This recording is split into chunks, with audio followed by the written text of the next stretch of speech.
سمندر کا پھوڑا آج بقعہ نور بنا ہوا تھا۔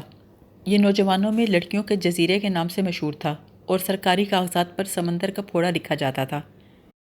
یہ نام اسے انگریزوں نے دیا تھا۔ سب سے پہلے 1877 میں انگریزوں نے اس پر بحری فوج کی ایک چھوٹی سی چوکی قائم کی۔ اس کے بعد جزیرہ آہستہ آہستہ آباد ہو گیا، لیکن 10 سال بعد 1887 میں ایک رات یہ اچانک تہہ نشین ہو گیا۔ سینکڑوں لاشیں بڑی بڑی لہروں کے ساتھ ساحلوں سے آ لگیں۔ ان میں جو لوگ بے ہوش تھے ان کی جانیں مشکل سے بچائی گئیں۔ اس جزیرے کا ڈوبنا 19ویں صدی کی سب سے بڑی ٹریجڈی قرار پائی، جس کا ماتم ایک عرصے تک ہوتا رہا۔ 1905 میں یہ جزیرہ پھر سطح آب پر ابھر آیا، لیکن چونکہ اس سے بڑی تلخ یادیں وابستہ تھیں، لہٰذا کسی نے اس کو دھیان نہیں دیا۔ شروع میں یہ ریت کا ٹیلہ سا معلوم ہوتا تھا، رفتہ رفتہ اس پر ہریالی بھی نظر آنے لگی۔ وقت گزرنے کے ساتھ ماہی گیر وہاں شب بسری کرنے لگے اور پھر رفتہ رفتہ لوگ پکنک کے لیے جانے لگے۔ دوسری جنگ عظیم کے دوران ریڈ کراس چیریٹی فنڈ کے سلسلے میں وہاں ایک تقریب منعقد کی گئی۔ اس کے بعد سمندری پھوڑا ایک تفریح گاہ قرار دے دیا گیا۔ اسے شہر کی سالانہ قومی نمائش کے لیے منتخب کر لیا گیا، اس لیے آج وہ جزیرہ روشنیوں کا شہر معلوم ہو رہا تھا۔ شہر سے جزیرے تک بے شمار لانچے اور بادبانی کشتیاں چل رہی تھیں۔ سینکڑوں سال کے ویران جزیرے پر رنگ و نور کا طوفان آیا ہوا تھا۔ شاید ہی کوئی ایسا درخت باقی تھا جس پر رنگین کمکمے نہ لگے ہوں۔ مائکروفون فضا میں موسیقی منتشر کر رہے تھے اور زمین پر حسن کی مورتیں چلتی پھرتی دکھائی دے رہی تھیں۔ اس وقت یہ سچ مچ لڑکیوں کا جزیرہ معلوم ہو رہا تھا۔ عمران یہاں تفریح کی غرض سے نہیں آیا تھا۔ اس کی نظروں میں ایک عجیب و غریب قتل کا کیس تھا۔ مقتول لڑکی گمنام ثابت ہوئی تھی۔ اس کی لاش صحیح طور پر شناخت نہیں ہو سکی تھی۔ کیس بہت پراسرار تھا۔ ہوا یہ تھا کہ جس شام شہر کے ایک بڑے آدمی کے مینیجر کی لڑکی کے اغوا کی رپورٹ درج ہوئی، اسی رات ایک لاش ملی۔ اس کے سینے پر زخموں کا نشان تھا، لیکن چہرے کی شناخت نہیں ہو سکی، کیونکہ اس کا چہرہ کسی ٹرک کے پہیوں کے نیچے آ کر کچل گیا تھا۔ لڑکی کے والدین نے اپنی لڑکی کے حلیے میں ایک زخمی پیر کا ذکر بھی کیا تھا، جس پر پٹی بندھی ہوئی تھی۔ جو لاش ملی اس کے داہنے پیر پر بالکل ویسی ہی پٹی پائی گئی۔ اس کے جسم پر وہی لباس تھا جو مغویہ کے جسم پر تھا۔ ان حوالوں کو دیکھتے ہوئے لڑکی کے باپ نے لاش شناخت کر لی، لیکن ماں نے تسلیم نہیں کیا۔ اس نے محکمہ سراغ رسانی کے سپرنٹینڈنٹ فیاض کو اپنی لڑکی کی کچھ خاص پہچان بتائی، جس سے ثابت ہوا کہ وہ لاش اس کی بیٹی کی نہیں تھی۔ کیپٹن فیاض لڑکی کے باپ کی جان آسانی سے چھوڑنے والا نہیں تھا۔ وہ بار بار پوچھ تاچھ کے لیے گیا کہ آخر وہ اس لاش کو اپنی بیٹی سمجھنے پر کیوں مصر ہے۔ بڑی رد و قت کے بعد لڑکی کے باپ نے روتے ہوئے بتایا کہ اسے بھی یقین ہے کہ یہ لاش اس کی بیٹی کی نہیں ہے، لیکن وہ چاہتا ہے کہ بات یہیں ختم ہو جائے اور وہ بدنامی سے بچ جائے، کیونکہ دراصل اس رات اس کی لڑکی گھر سے بھاگ گئی تھی۔ اب سوال یہ تھا وہ لاش کس کی تھی، اور اس سے زیادہ اہم سوال یہ تھا کہ اسے مغویہ لڑکی ثابت کرنے کی کوشش کیوں کی گئی تھی۔ یقیناً اغوا شدہ لڑکی سخت خطرے میں تھی، جس کے کپڑے کسی مقتول لڑکی کو اس نقطے سے پہنائے گئے تھے کہ اسے ڈھونڈنے کی کوشش نہ کی جائے۔ عمران اس نمائش گاہ میں لڑکی کے باپ کو چیک کرنے آیا تھا۔ یہاں اس سے اجنبی بن کر گفتگو کرنے کا موقع مل سکتا تھا۔ عمران کو معلوم ہوا تھا کہ لڑکی کا باپ جس فرم میں مینیجر تھا، وہ فرم ایک مشہور بزنس مین مسٹر ہارپر کی تھی، جو وسیع پیمانے پر امپورٹ ایکسپورٹ کا کاروبار کرتے تھے۔ عمران کو یہ بھی معلوم ہوا تھا کہ مسٹر ہارپر نے یہاں نمائش گاہ میں ایک اسٹال لگایا تھا اور اسٹال کا سارا انتظام اغوا شدہ لڑکی کے باپ کے حوالے تھا۔ جب عمران وہاں پہنچا تو معلوم ہوا وہ کچھ دیر قبل ہی کسی کام سے شہر جا چکا تھا۔ عمران اس کے آفس سے نکل کر ایک جگمگاتی ہوئی روش پر آ گیا اور پلکیں جھپکاتے ہوئے دیدے نچانے لگا، جیسے کسی الو کو روشنی کے طوفان میں زبردستی چھوڑ دیا گیا ہو۔ حالانکہ یہاں اس قسم کی ایکٹنگ کی ضرورت نہیں تھی، مگر مسلسل ایکٹنگ کر کر کے عمران حقیقت میں بھی احمق ہوتا جا رہا تھا۔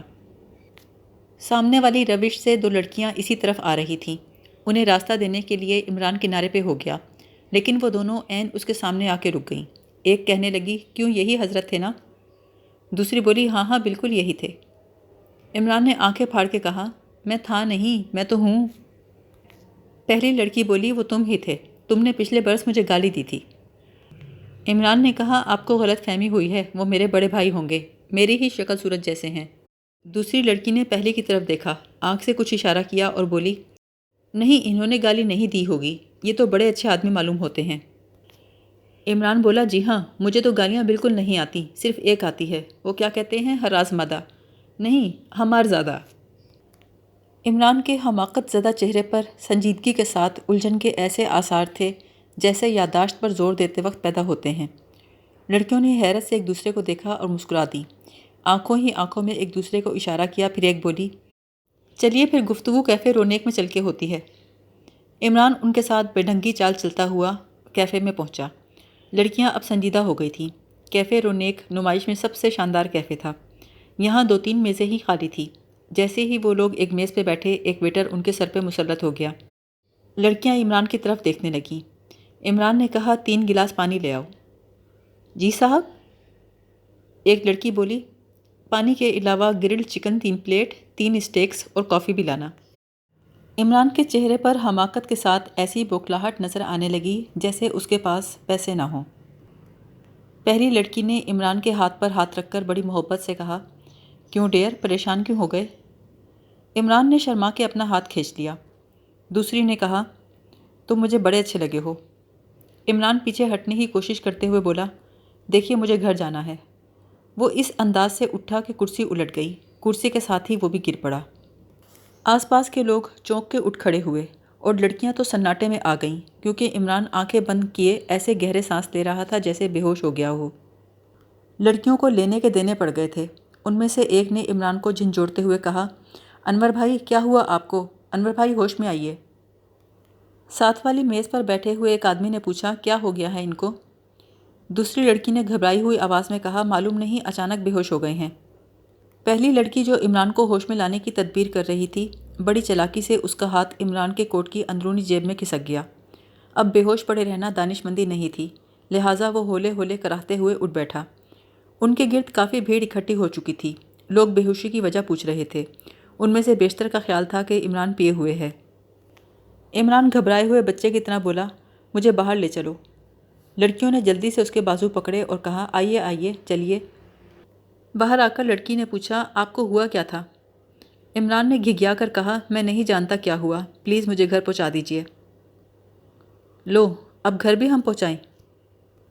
خدا کے لیے مجھے گھر پہنچا دیجیے، کہیں ایسا نہ ہو میں سمندر میں کود جاؤں۔ لڑکیاں بظاہر ہنس بول رہی تھیں لیکن اندر سے پریشان تھیں۔ وہ عمران سے جان چھڑا کر کھسکنے کا موقع ڈھونڈ رہی تھیں اور عمران ان کو آسانی سے چھوڑنے والا نہیں تھا۔ کہنے لگا، خدارا مجھے گھر پہنچا دیجیے، چاہے مجھ سے جتنا معاوضہ لے لیجیے، 2000، 3000، چلیے 5000۔ ایک لڑکی بولی، الو بناتے ہیں؟ عمران بولا، میں سچ کہتا ہوں، میں کوئی مفلس نہیں ہوں، بہت بڑی عمارت میں تنہا رہتا ہوں، لاکھوں کا مالک ہوں۔ اور آپ کے گھر والے؟ گھر والے سب اللہ کو پیارے ہو گئے، ایک دن میں بھی مر جاؤں گا۔ دوسری لڑکی نے اس کا بازو تھپ تھپا کے کہا، نہیں ڈارلنگ، تم زندہ رہو گے ہمارے لیے۔ ہائے ڈارلنگ، یہ میں کیا سن رہا ہوں؟ عمران نے ڈارلنگ کا لفظ یوں مزے لے کر دہرایا جیسے زندگی میں پہلی بار یہ لفظ اس کے لیے استعمال کیا گیا ہو۔ پھر طویل سانس لے کر بولا، تم بہت اچھی ہو، مجھے آج تک کسی نے ڈارلنگ نہیں کہا۔ لڑکیوں نے ایک دوسرے کو معنی خیز نظروں سے دیکھا۔ پھر جس لڑکی نے پرس چرایا تھا وہ دوسری کی طرف اشارہ کر کے بولی، یہ تمہیں گھر پہنچا دے گی، مجھے تو ایک ضروری کام ہے۔ عمران بلند آواز سے بولا، نہیں نہیں، تم بھی میرے ساتھ چلو۔ عمران کے انداز سے ظاہر ہوتا تھا وہ غل غپاڑہ مچانے کے لیے بالکل تیار ہے۔ لڑکیاں بری طرح بوکھلا گئیں۔ اچھا اچھا چپ رہو، ہم چلتے ہیں۔ کار ہے تمہارے پاس؟ لو، کوئی ایک کار؟ میرے پاس 3 کاریں ہیں۔ تم ہمیں صبح شاداب نگر پہنچا سکو گے؟ ہاں بالکل پہنچا دوں گا۔ پھر عمران ان کے ساتھ شرماتا لجاتا نمائش کے احاطے سے نکل آیا۔ اب وہ ساحل کی جانب جا رہے تھے جو وہاں سے 1 فرلانگ سے زیادہ فاصلے پر نہیں تھا۔ یہاں لوگوں کی اچھی خاصی بھیڑ تھی۔ انہیں بدقت تمام ایک لانچ میں جگہ ملی۔ ساحل سے کافی دور نکل آنے کے بعد عمران بوکھلائے ہوئے انداز میں جیبیں ٹٹولنے لگا۔ پرس اڑانے والی لڑکی نے ہنستے ہوئے کہا، کیا بات ہے؟ عمران ہنستے ہوئے بولا، کسی نے میری جیب صاف کر لی ہے۔ تو آپ ہنس کیوں رہے ہیں؟ میں اس لیے ہنس رہا ہوں کہ اس وقت وہ اپنا سر پیٹ رہا ہوگا۔ جانتی ہو میرے پرس میں کل 4 آنے ہیں۔ 4 آنے؟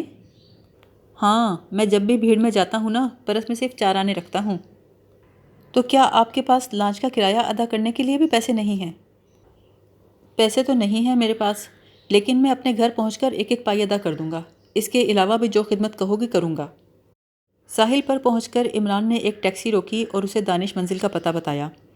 دانش منزل سیکرٹ سروس کے پراسرار چیف آفیسر کا ہیڈ کوارٹر تھا۔ لڑکیاں کمپاؤنڈ کے پھاٹک میں داخل ہو کے بڑبڑائیں، آپ سچ کہتے تھے، گھر تو آپ کا واقعی بہت بڑا ہے، مگر اتنا اندھیرا کیوں ہے؟ میں ابھی روشنی کر دیتا ہوں۔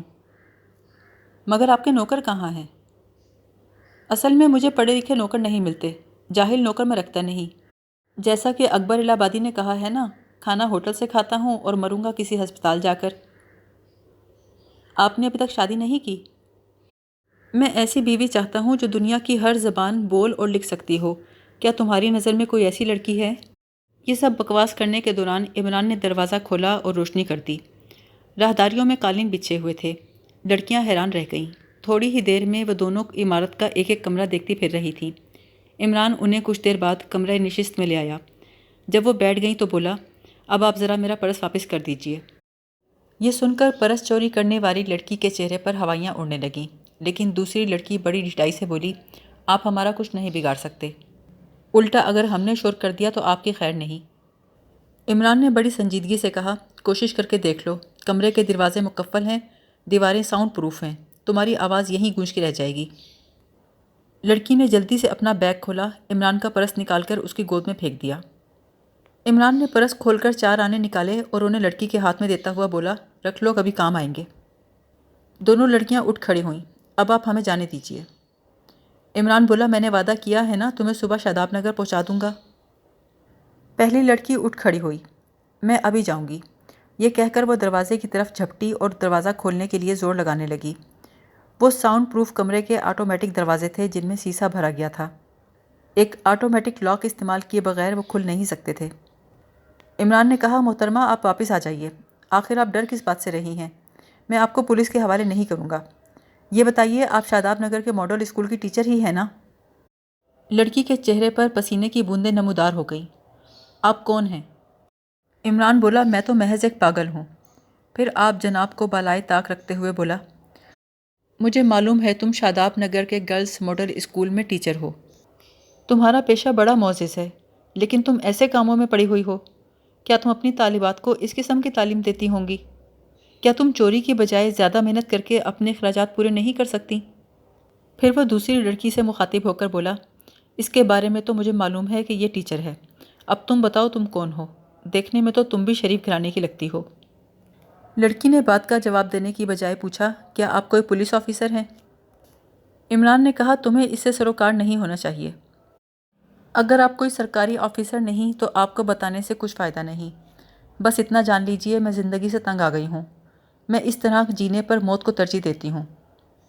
پہلی لڑکی تیزی سے بولی، شیلا اپنی زبان بند رکھو، تم مرنا چاہتی ہو تو مرو، مجھے کیوں مرواتی ہو؟ میں اپنی بوڑھی ماں اور چھوٹے بہن بھائیوں کے لیے جینا چاہتی ہوں۔ جس لڑکی کو شیلا کہہ کر مخاطب کیا گیا تھا اس نے ناخوشگوار لہجے میں کہا، ناہید، اب میں سب کچھ کہہ دوں گی۔ انسان کا ضمیر کبھی نہ کبھی ضرور جاگتا ہے، میرا ضمیر جب بھی جاگتا مجھے خودکشی کرنی پڑتی۔ ناہید نے کہا، میری طرف سے تم بھاڑ میں جاؤ۔ پھر عمران سے بولی، آپ خدا کے لیے مجھے جانے دیجیے۔ عمران نے کہا، میں تمہیں 5 منٹ میں جانے کی اجازت دے دوں گا، میرے چند سوالوں کے جواب دے دو۔ کیا تم واقعی شاداب نگر کے اسکول میں ٹیچر ہو؟ اگر تم وہاں ملازم ہو اور تمہیں وہاں تنخواہ ملتی ہے تو اس قسم کے کام کیوں کر رہی ہو؟ ناہید نام کی لڑکی بولی، اسکول سے مجھے 120 روپے تنخواہ ملتی ہے، اس میں بسر اوقات نہیں ہوتی۔ میرے اوپر 5 بہن بھائیوں کی ذمہ داری ہے۔ میرے والد کی وفات کے بعد میری ماں سلائی کر کے گزارا کرتی رہی، رفتہ رفتہ ان کی بینائی چلی گئی۔ عمران نے کہا، اگرچہ میں اسے اچھا نہیں سمجھتا لیکن میں تمہاری بات سمجھ سکتا ہوں، لیکن ایک بات سمجھ نہیں آتی، تمہارے دل میں کسی سرکاری سراغ رساں کا اتنا خوف کیوں ہے؟ اس شہر میں بے شمار عورتیں تمہارے جیسی حرکتیں کھلم کھلا کرتی ہیں۔ ناہید نے جواب دیا، مجھے اس بات کا ڈر ہے اگر اس بات کی اطلاع اسکول والوں کو ہو گئی تو ملازمت جاتی رہے گی۔ عمران نے کہا، تم دوسرے طریقے سے سینکڑوں روپے کماتی ہوں گی، پھر تمہیں 120 روپے کی ملازمت کی اتنی پرواہ کیوں ہے؟ ناہید نے جواب دیا، میرا دھندا زیادہ دیر نہیں چلے گا، جب بوڑھی ہو جاؤں گی تو کوئی مجھے لفٹ نہیں کرائے گا، اس لیے اپنی ملازمت برقرار رکھنا چاہتی ہوں۔ عمران نے کہا، مانا میں شکل سے احمق نظر آتا ہوں، کیا تمہیں یقین ہے میں احمق ہی ہوں؟ سچ سچ بتاؤ، حقیقت کیا ہے، فلسفیوں جیسی باتیں نہ کرو۔ شیلا نے بہت پیار سے کہا، ڈارلنگ اسے جانے دو، اس کی امی واقعی پریشان ہو رہی ہوں گی، تمہارے پاس میں ہوں نا، جو چاہو مجھ سے پوچھ لو۔ میں رات بھر تمہارے پاس ہی رہوں گی. مجھے بہت سی کہانیاں، بڑی لوریاں یاد ہیں. جب تک تمہیں نیند نہیں آئے گی سناتی رہوں گی. عمران نے ناہید کو دیکھ کر کہا، ٹھیک ہے تم جا سکتی ہو، لیکن اگر کبھی میری مدد کی ضرورت ہو تو دانش منزل کے پتے پہ محض ایک خط ڈال دینا، میں پہنچ جاؤں گا. عمران نے اٹھ کر دروازہ کھول دیا. ناہید کمرے سے نکلی. عمران اس کے پیچھے جاتے ہوئے بولا، اگر تمہیں کچھ پیسوں کی ضرورت ہے تو لیتی جاؤ. ناہید نے رکے بغیر جواب دیا، نہیں ضرورت. عمران وہیں کھڑا اسے دیکھتا رہا جب تک وہ پھاٹک سے نکل کر سڑک پر نہیں چلی گئی. جب وہ کمرے میں واپس آیا تو شیلا ایک کرسی پر نیم دراز تھی. خواب آلود آواز میں گنگنا کے بولی، 300 روپے. عمران نے کہا، میرے خیال میں تو 3000 مانگو. شیلا سیدھی ہو کر بیٹھ گئی. مجھے کچھ نہیں چاہیے، صرف یہ بتاؤ تم کون ہو. ہم تو تمہیں گاؤدی سمجھے تھے لیکن تم بہت چلاک ہو. عمران نے کہا، یقین کرو میں ایک عام سا بے ضرر سا آدمی ہوں. شیلا بولی، لیکن تم ہمارے بارے میں بہت کچھ جانتے ہو. عمران نے کہا، اور جو نہیں جانتا وہ تم بتا دو. تم نے دیکھا ہے میں نے ناہید کو آرام سے جانے دیا ہے، تمہیں بھی جانے دوں گا.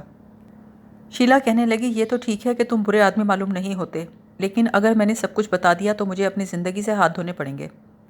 ان لوگوں کے ہاتھ بہت لمبے ہیں، انہیں ایک ایک پل کی خبر ہوتی ہے کہ کون لڑکی کیا کر رہی ہے. ایسی بہت سی لڑکیاں موت کا شکار ہو چکی ہیں جنہوں نے ان لوگوں کے بارے میں کسی کو بتایا ہے. ویسے تو مجھے کوئی فرق نہیں پڑتا، میں خود مرنا چاہتی ہوں کیونکہ میں اس زندگی سے اکتا چکی ہوں. کبھی کبھی مجھے لگتا ہے میں گردن تک غلاظت میں غرق ہوں. عمران نے کہا، میں تمہیں اس غلاظت سے نکال سکتا ہوں، چاہے وہ لوگ کتنے ہی طاقتور کیوں نہ ہوں، مجھ پہ قابو نہیں پا سکیں گے.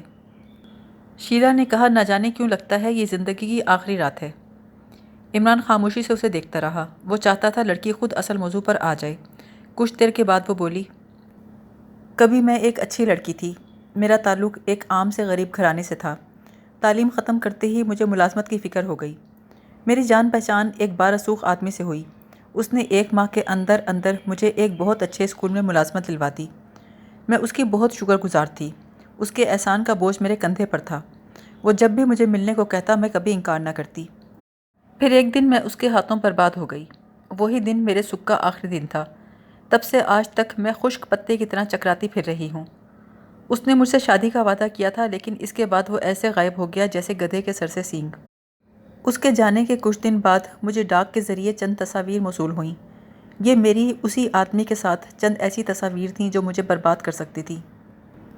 اس کے چند روز بعد مجھے ایک گمنام خط ملا جس میں ہدایت کی گئی کہ میں اس کے لیے ہر ہفتے 50 روپے مہیا کروں. اس کے لیے چاہے مجھے مردوں کو اپنے جال میں پھانسنا پڑے. خط میں یہ بھی لکھا گیا تھا کہ اگر میں نے ان ہدایات پہ عمل نہ کیا تو میری یہ تصاویر نہ صرف میری بدنامی کا باعث بنیں گی بلکہ مجھے ملازمت سے بھی ہاتھ دھونے پڑیں گے. ابتدا میں ادھر ادھر سے 50 روپے کی رقم مہیا کر کے پیسے بھیجتی رہی، لیکن جب قرض خواہوں کے تقاضے میری جان کو آنے لگے تو مجھے سچ مچ اپنی تجارت کرنی پڑی. اب عرصہ ہوا میں اسکول کی ملازمت ترک کر چکی ہوں. راتیں باہر گزارنے کی وجہ سے گھر والے مجھے نفرت کرتے ہیں. ایک مدت ہوئی میرا گھر والوں سے کوئی رابطہ نہیں رہا. وہ میرے موجودہ کردار سے تو واقف ہیں، میری پچھلی مجبوری سے بالکل لا علم ہیں. اب مجھے یہ خوف تو نہیں رہا کہ ملازمت سے برطرف کر دی جاؤں گی، نہ ہی یہ ڈر ہے کہ گھر والوں کو علم ہوا تو کیا ہوگا. لیکن اب میں ہر ہفتے 50 روپے کی بجائے 500 روپے ادا کرنے پہ مجبور ہوں. عمران نے پوچھا، آخر کیوں؟ لڑکی اٹھ کھڑی ہوئی. اس نے عمران کی طرف پشت کر کے اپنی قمیض کا دامن پیچھے سے ہٹا دیا. اس کی کمر پر جگہ جگہ چوٹوں کے نشان تھے اور نیلے رنگ کے ایسے سیاہ کوڑوں کے نشان تھے جیسے کسی نے اسے بے دردی سے مارا ہو. وہ عمران کی طرف مڑ کر بولی، جب کسی ہفتے ان کو مطلوبہ رقم نہیں پہنچتی تو مجھے بہت پیٹا جاتا ہے جب تک میں بے ہوش نہیں ہو جاتی. عمران نے تیزی سے کہا، کیا تمہارے پڑوسیوں کو خبر نہیں ہوتی؟ شیلا نے جواب دیا، مجھے کسی بھی سڑک سے یا میرے گھر کے اندر سے اٹھا لیا جاتا ہے. جب میری آنکھ کھلتی ہے تو مجھے کوڑے پڑ رہے ہوتے ہیں. ایسے موقع پر میری آنکھوں پر پٹی بندھی ہوتی ہے. مار کھاتے کھاتے مجھ پہ غشی طاری ہو جاتی ہے. اس دوران میں جانوروں کی طرح چیخیں مار رہی ہوتی ہوں لیکن کسی پڑوسی کو خبر نہیں. اس کا مطلب یہی ہے کہ مجھے اٹھا کر کہیں لے جایا جاتا ہے، لیکن جب بھی ہوش میں آتی ہوں خود کو اپنے کمرے میں اپنے پلنگ پہ پاتی ہوں. عمران خاموشی سے اس کی آنکھوں میں دیکھتا رہا. اسے یقین تھا لڑکی کا بولا ہوا ایک ایک لفظ سچ تھا. کچھ دیر بعد وہ کہنے لگا، تم انہیں روپے ادا کس طرح کرتی ہو؟ شیلا نے جواب دیا، پوسٹ باکس نمبر 213 کے پتے پر. عمران بولا، یہ تو آسانی سے معلوم کیا جا سکتا ہے کہ پوسٹ باکس کس کا ہے. شیلا بولی 2-3 لڑکیوں نے ایسی کوشش کی تھی، انہیں موت کا منہ دیکھنا پڑا۔ کچھ لڑکیوں نے پولیس سے بھی رابطہ کیا، انہیں بھی ختم کر دیا گیا۔ وہ لوگ بہت سخت ہیں، قتل کرنے کے بعد لڑکیوں کے چہرے ناقابل شناخت بنا دیتے ہیں۔ ابھی چند روز قبل شہر میں ایک گمنام لڑکی کی لاش ملی تھی نا، وہ بھی ہمارے ساتھ ہی کام کرتی تھی۔ اس کا جرم یہی تھا کہ اس نے اس گروہ کے بارے میں پولیس کو کچھ انفارمیشن پہنچائی تھی۔ عمران سیدھا ہو کر بیٹھ گیا۔ اتنا خطرہ جاننے کے باوجود تم مجھے سب کچھ بتا رہی ہو؟ شیلا نے جواب دیا، کتنی بار بتاؤں کہ میں مرنا چاہتی ہوں؟ اگر شرافت کی زندگی جینے کی کوشش کروں گی تو نہ تو دنیا جینے دے گی، نہ ہی میرے گروہ والے مجھے چھوڑیں گے، اور اگر یہی گناہ کی زندگی گزارتی رہوں گی تو اپنی نگاہ میں روز مرتی رہوں گی۔ عمران نے جواب دیا، دنیا میں ایسا کوئی انسان نہیں ہوگا جس سے کبھی کوئی گناہ سرزد نہ ہوا ہو۔ ضروری نہیں اس کا انجام موت ہی ہو، میں تمہاری حفاظت کروں گا۔ شیلا کہنے لگی، ہر وہ لڑکی جس نے پولیس سے مدد لینا چاہی وہ قتل کر دی گئی۔ مجھے یقین ہے اس وقت تک اس عمارت کو گھیرے میں لیا جا چکا ہوگا۔ افسوس اس بات کا ہے میرے ساتھ تم مفت میں مارے جاؤ گے۔ عمران نے مسکرا کر کہا، بے فکر رہو، ایسا کچھ نہیں ہوگا۔ یہ بتاؤ انہیں ہر لڑکی کی خبر کیسے ہو جاتی ہے؟ کیا ان کے پاس اتنی افرادی طاقت ہے کہ وہ ہر لڑکی کے پیچھے رہتے ہیں؟ شیلا بولی، نہیں، ہر جگہ ان کے آدمی موجود نہیں ہوتے۔ بعض اوقات لڑکیاں ایک دوسرے کے بارے میں بتا دیتی ہیں، مثلاً یہاں سے جا کر ناہید میرے بارے میں بتا دے گی۔ عمران چونک کر بولا، لیکن ناہید ایسا کیوں کرے گی؟ وہ تو خود ان لوگوں سے بیزار معلوم ہوتی ہے۔ شیلا کہنے لگی، اگر کسی لڑکی کی دی ہوئی اطلاع ان کے کام کی ہو تو اسے 4 ہفتے کی چھٹی ملتی ہے۔ یعنی اگر ناہید نے میرے خلاف جاسوسی کی تو اگلے 4 ہفتوں تک چاہے تو اپنے لیے کمائے چاہے تو آرام کرے، اسے روپے ادا کرنے نہیں پڑیں گے۔ عمران نے کہا، تب تو بڑی غلطی ہو گئی، مجھے چاہیے تھا اسے جانے نہ دیتا۔ بہرحال تم فکر نہ کرو، میں تمہیں بچانے کی پوری کوشش کروں گا۔ اتنی دیر میں کمرے میں سرخ اور نیلی روشنی کے جھماکے ہونے لگے۔ کمرے کی ایک دیوار پر سرخ اور نیلے رنگ کے بلب لگے تھے، وہ تیزی کے ساتھ جلنے اور بجھنے لگے۔ عمران اپنے جگہ سے اچھل کے کھڑا ہو گیا اور تیزی سے اپنے ذاتی کمرے کی طرف بھاگا۔ جولیا نے سرہانے پڑا لیمپ بجھایا اور کروٹ بدل کے آنکھیں بند کر لیں۔ اچانک فون کی گھنٹی بجی تو اس نے لیٹے لیٹے ہاتھ بڑھا کے ریسیور اٹھایا اور سوئی ہوئی آواز میں ہیلو کہا۔ ریسیور کی دوسری طرف سے اسے اپنے پراسرار آفیسر X2 کی بھرائی ہوئی آواز سنائی دی تو اس کی آنکھیں چوپٹ کھل گئیں۔ جولیا، دانش منزل کے کمپاؤنڈ میں کچھ مشتبہ آدمی موجود ہیں، فوراً 3 لوگوں کو فون کرو کہ وہاں پہنچیں اور معلوم کرنے کی کوشش کریں کہ وہ لوگ کون ہیں۔ بہت بہتر جناب۔ ٹیلی فون کا سلسلہ منقطع ہو گیا۔ جولیا نے فوراً ہی سیکرٹ سروس کے ممبران کے نمبر ڈائل کیے اور انہیں X2 کا پیغام پہنچا دیا۔ اس نے دوبارہ سونے کی کوشش کی مگر نیند آنکھوں سے کوسوں دور تھی۔ نامعلوم اس وقت دانش منزل میں کیا ہو رہا ہوگا؟ وہ کون لوگ تھے جو وہاں گھسنے کی کوشش کر رہے تھے؟ کیا X2 اس وقت عمارت میں موجود ہے؟ وہ اپنے باس کے محیر العقول کارناموں پر حیران تھی۔ وہ کس قدر دلیر، پھرتیلا اور ہمہ دم چوکس آدمی تھا۔ یوں لگتا تھا اس کی روح ہر وقت شہر پہ منڈلاتی رہتی ہے۔ محکمہ خارجہ کی سیکرٹ سروس کا عملہ محض اس کی وجہ سے نیک نام تھا۔ وہ ایک بار X2 کو دیکھنا چاہتی تھی۔ اسے اس کی پراسرار شخصیت سے عشق ہوتا جا رہا تھا۔ اس وقت رات کا 1 بج رہا تھا۔ جولیا نے اٹھ کر جیکٹ اور پتلون پہنی، 2.5 کا پستول جیب میں ڈالا اور فلیٹ سے نکل کر دانش منزل کی طرف روانہ ہو گئی۔ وہ وہاں ساجد، پرویز اور سلطان کو بھیجنا چاہتی تھی لیکن اس وقت تینوں ہی نہیں ملے۔ مجبوراً اس نے خاور، جعفری اور تنویر کو بھیجا تھا۔ ان تینوں کی دلیری میں کوئی شبہ نہیں تھا مگر وہ اس قدر ہوشیار نہیں تھے۔ شہر کی سڑکیں سنسان پڑی تھیں۔ وہ بے خوف و خطر اپنی چھوٹی سی آسٹن دوڑائے جا رہی تھی۔ اس نے اپنی گاڑی دانش منزل سے کچھ دور روک لی اور پیدل ہی عمارت کی جانب روانہ ہو گئی۔ کمپاؤنڈ میں مکمل اندھیرا تھا۔ اچانک کسی نے اس کی گردن سے ریوالور کی نال لگا دی۔ اپنی جگہ سے حرکت نہ کرنا۔ یہ آواز کیپٹن خاور کی تھی۔ جولیا نے کہا، میں ہوں۔ کیا رہا؟ کیپٹن خاور نے جواب دیا، نکل گئے وہ لوگ۔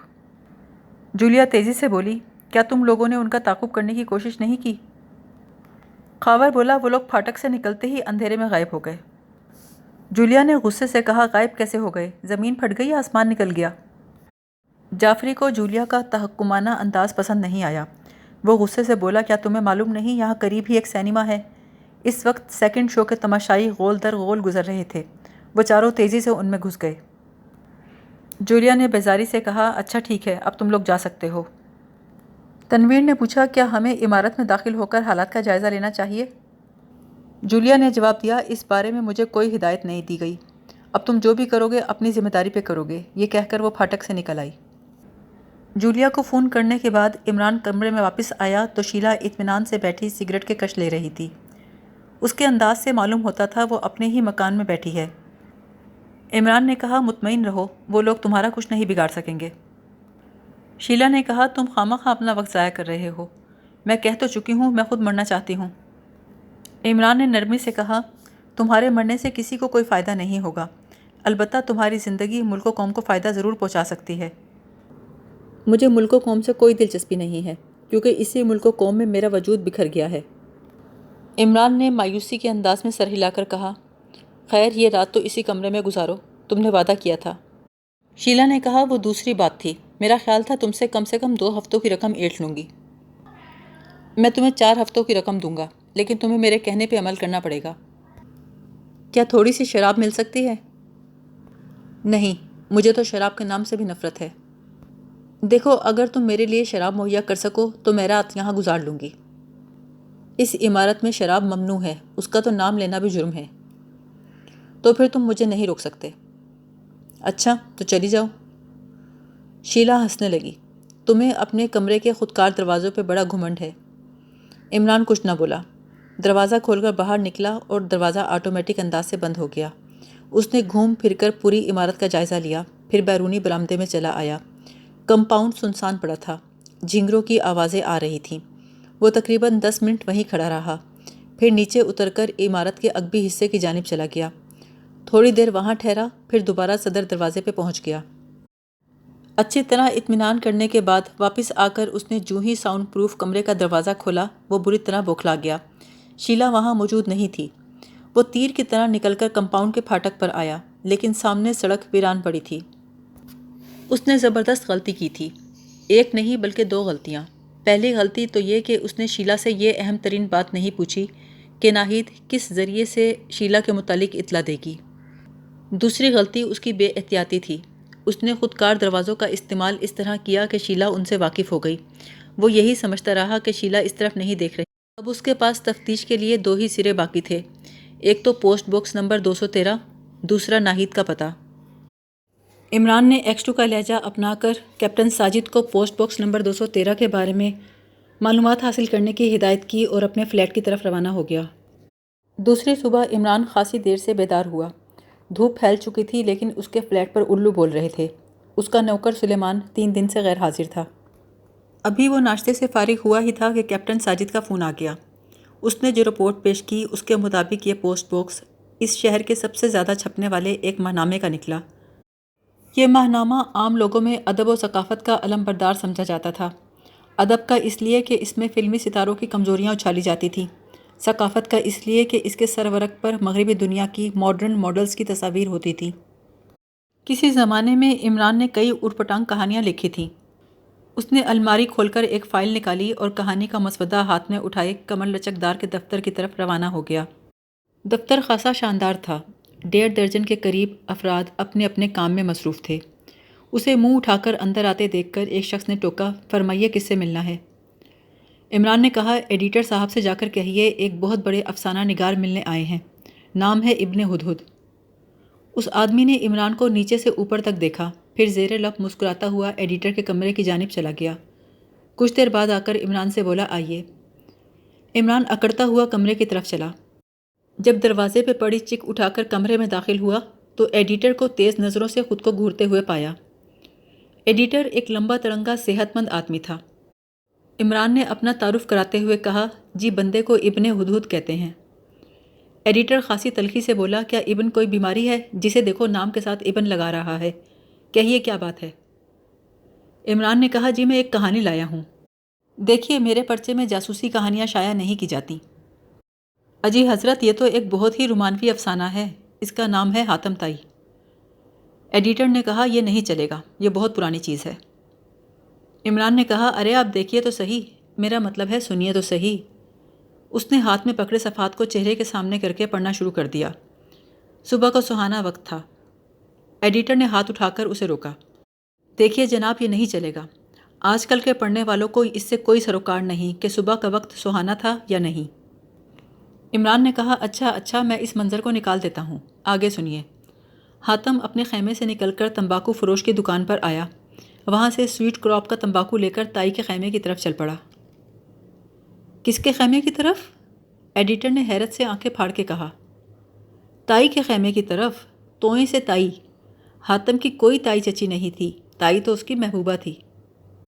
یہ کیا بکواس کر رہے ہیں آپ؟ عمران نے بوکھلا کر کہا، کیوں جناب، کیا ہوا؟ ارے صاحب، آپ تو تاریخ کے گلے پہ چھری چلا رہے ہیں۔ تائی کو آپ حاتم کی محبوبہ بتاتے ہیں؟ تائی تو ایک قبیلے کا نام تھا۔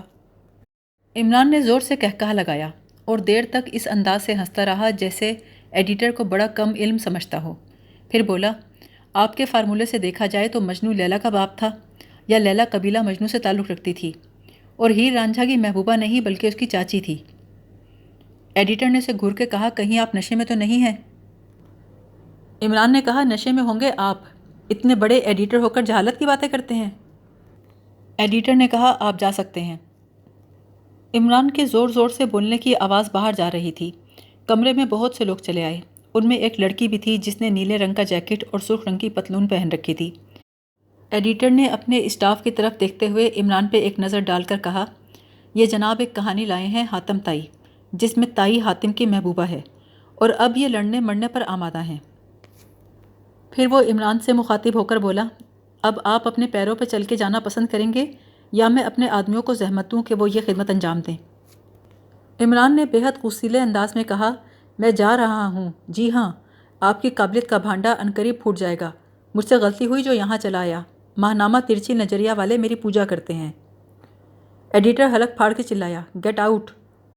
عمران جانے کے لیے مڑا، لیکن ابھی 2-4 قدم ہی چلا تھا کہ مردانہ لباس والی لڑکی نے اس کی ٹانگوں میں ٹانگ ماری اور عمران دھڑام سے فرش پہ گر گیا۔ کمرے میں قہقہوں کا طوفان امنڈ آیا۔ لڑکی بڑی سنجیدگی سے چھت کی جانب یوں دیکھنے لگی جیسے اس نے کچھ کیا ہی نہ ہو۔ عمران اٹھا اور مڑ کر دیکھے بغیر جھپٹتا ہوا باہر نکل گیا۔ سڑک پر پہنچ کر اس نے ادھر ادھر دیکھا، سامنے ایک ریسٹوران تھا، وہ اس میں چلا گیا۔ وہاں جا کر اس نے بیٹھنے کے لیے ایک ایسی میز منتخب کی جہاں سے ماہنامہ کمر لچکدار کے دفتر کے زینے نظر آ رہے تھے۔ وہ تقریباً 2 گھنٹے اسی میز پہ بیٹھا رہا، حتیٰ کہ دفتر کے بند ہونے کا وقت ہو گیا۔ کام کرنے والے لوگ باہر آنے لگے، ان میں وہ لڑکی بھی شامل تھی جس نے عمران کو گرایا تھا۔ اسے دیکھ کر عمران ریسٹورنٹ سے نکلا اور لڑکی کے پیچھے چل پڑا۔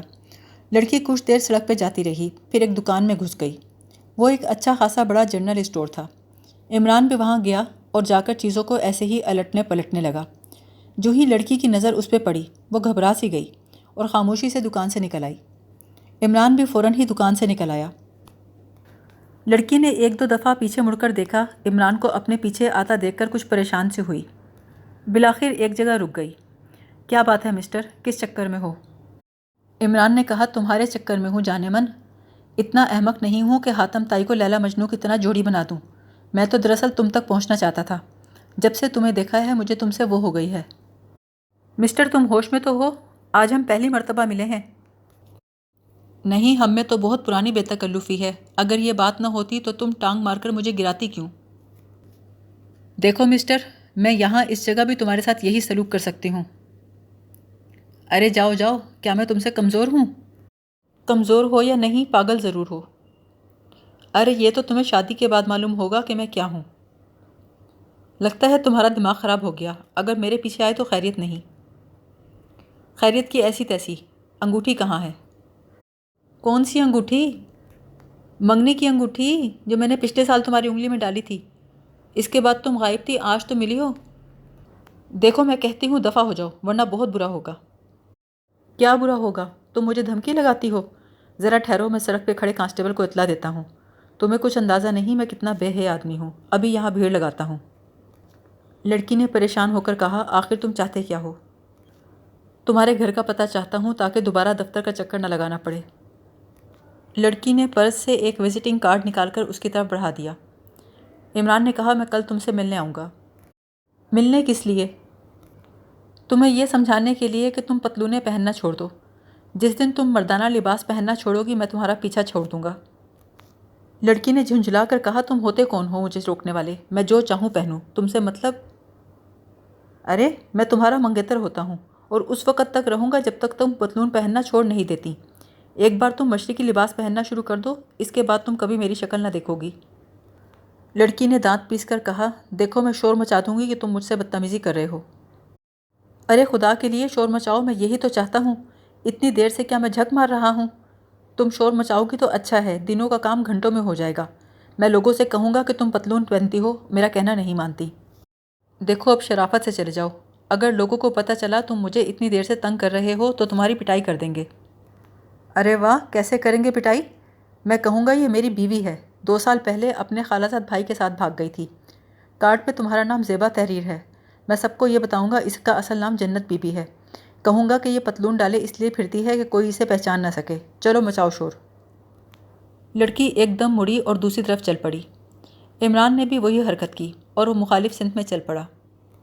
بظاہر عمران کی یہ حرکت اور تمام گفتگو احمقانہ لگتی تھی، لیکن اس کی تہہ میں بہت کچھ تھا۔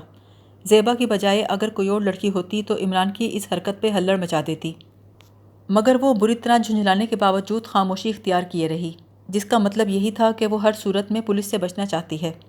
وہ اپنے غصے کو ضبط کر کے اس لیے کر رہی تھی کہ ضرور اس کے ہاتھ کسی ایسے کام میں ملوث تھے کہ پولیس کے معاملے میں آنا نہیں چاہتی تھی۔ اتنی دیر کی چھیڑ چھاڑ سے عمران کا یہ مقصد ضرور پورا ہو گیا تھا کہ وہ جان گیا تھا کہ یہ لڑکی اس قابل ہے کہ اس کی خاموشی سے نگرانی کی جائے۔ اگلے روز سیکرٹ سروس کے 8 ممبر جزیرے والی نمائش میں چکر لگاتے پھر رہے تھے۔ انہیں شیلا نام کی ایک لڑکی کی تلاش تھی جس کا حلیہ X2 نے بتایا تھا، لیکن انہیں یہ نہیں معلوم تھا کہ اس کی تلاش X2 کو ہے کیوں۔ جولیانا اور سارجنٹ ناشاد ساتھ ساتھ چل رہے تھے۔ سارجنٹ ناشاد بڑا پرروب چہرہ رکھتا تھا، مگر وہ خوف صرف اس وقت تک قائم رہتا جب تک وہ بولتا نہیں تھا۔ جہاں اس نے گفتگو شروع کی، سارا وقار رخصت ہو گیا۔ جولیا کو اس سے بے حد چڑ تھی، لیکن کام کی حد تک برداشت کرنا پڑتا تھا۔ ویسے بھی اگر وہ اسے ساتھ لے کر نہ آتی تو تنویر ساتھ لگ جاتا۔ تنویر کے ساتھ کام کرنا اور بھی دشوار تھا، کیونکہ وہ ہر وقت اپنے دکھے ہوئے دل کی پکار سناتا تھا۔ اس کے بنسبت سارجنٹ ناشاد کی بکواس برداشت کرنا آسان تھا۔ سارجنٹ ناشاد ہمیشہ جولیا کو اشعار کے انگریزی ترجمے سنایا کرتا تھا، مگر آج وہ خلاف معمول چپ چپ تھا۔ شاید اس کی وجہ یہ تھی کہ اسے آج شام شراب نہیں ملی تھی۔ یہاں وہ کسی بار میں بیٹھ کر اپنی پیاس بجھا سکتا تھا، مگر X2 کا خوف اسے روکے ہوئے تھا۔ وہ بڑبڑاتے ہوئے بولا، یہ شیلا نام کی لڑکی کہیں ہمارے X2 کی منظور نظر نہ ہو۔ بکواس نہیں کرو، X2 جیسے لوگ عورتوں کے چکر میں نہیں پڑتے۔ جولیا نے منہ بنا کر کہا۔ وہ X2 کے متعلق کوئی برا ریمارک سننا پسند نہیں کرتی تھی۔ اچانک ناشاد چلتے چلتے رک گیا۔ یہ عمران یہاں کیا کر رہا ہے؟ جولیا نے کہا، وہی جو دوسرے ہزاروں کرتے پھر رہے ہیں۔ کیا تم بھول گئے یہ نمائش ہے؟ میرا مطلب ہے کہیں یہ اسی لڑکی کے چکر میں تو نہیں آیا؟ یہ بھلا کیوں کر ممکن ہے؟ یاد نہیں آسمانی تحریر والے کیس میں ہر جگہ عمران ہم سے پہلے پہنچا ہوا تھا۔ مجرم تک پہلے کون پہنچا تھا، ہم یا عمران؟ اسے پکڑا کس نے تھا، X2 نے یا عمران نے؟ جولیا نے تیزی سے کہا، اگر عمران نہ پکڑتا تو X2 ہی پکڑتا۔ تم X2 کی اتنی طرفدار کیوں ہو؟ وہ میرا آفیسر ہے، کیا طرفدار ہونے کے لیے اتنا جواز کافی نہیں ہے؟ میں تم سے بحث کرنا نہیں چاہتا۔ میرا خیال ہے عمران کو اس لڑکی کے سلسلے میں ٹٹولنا چاہیے۔ سارجنٹ ناشاد نے آگے بڑھ کر عمران کو جا لیا۔ غیر ارادی طور پر جولیا بھی اسی طرف چل پڑی۔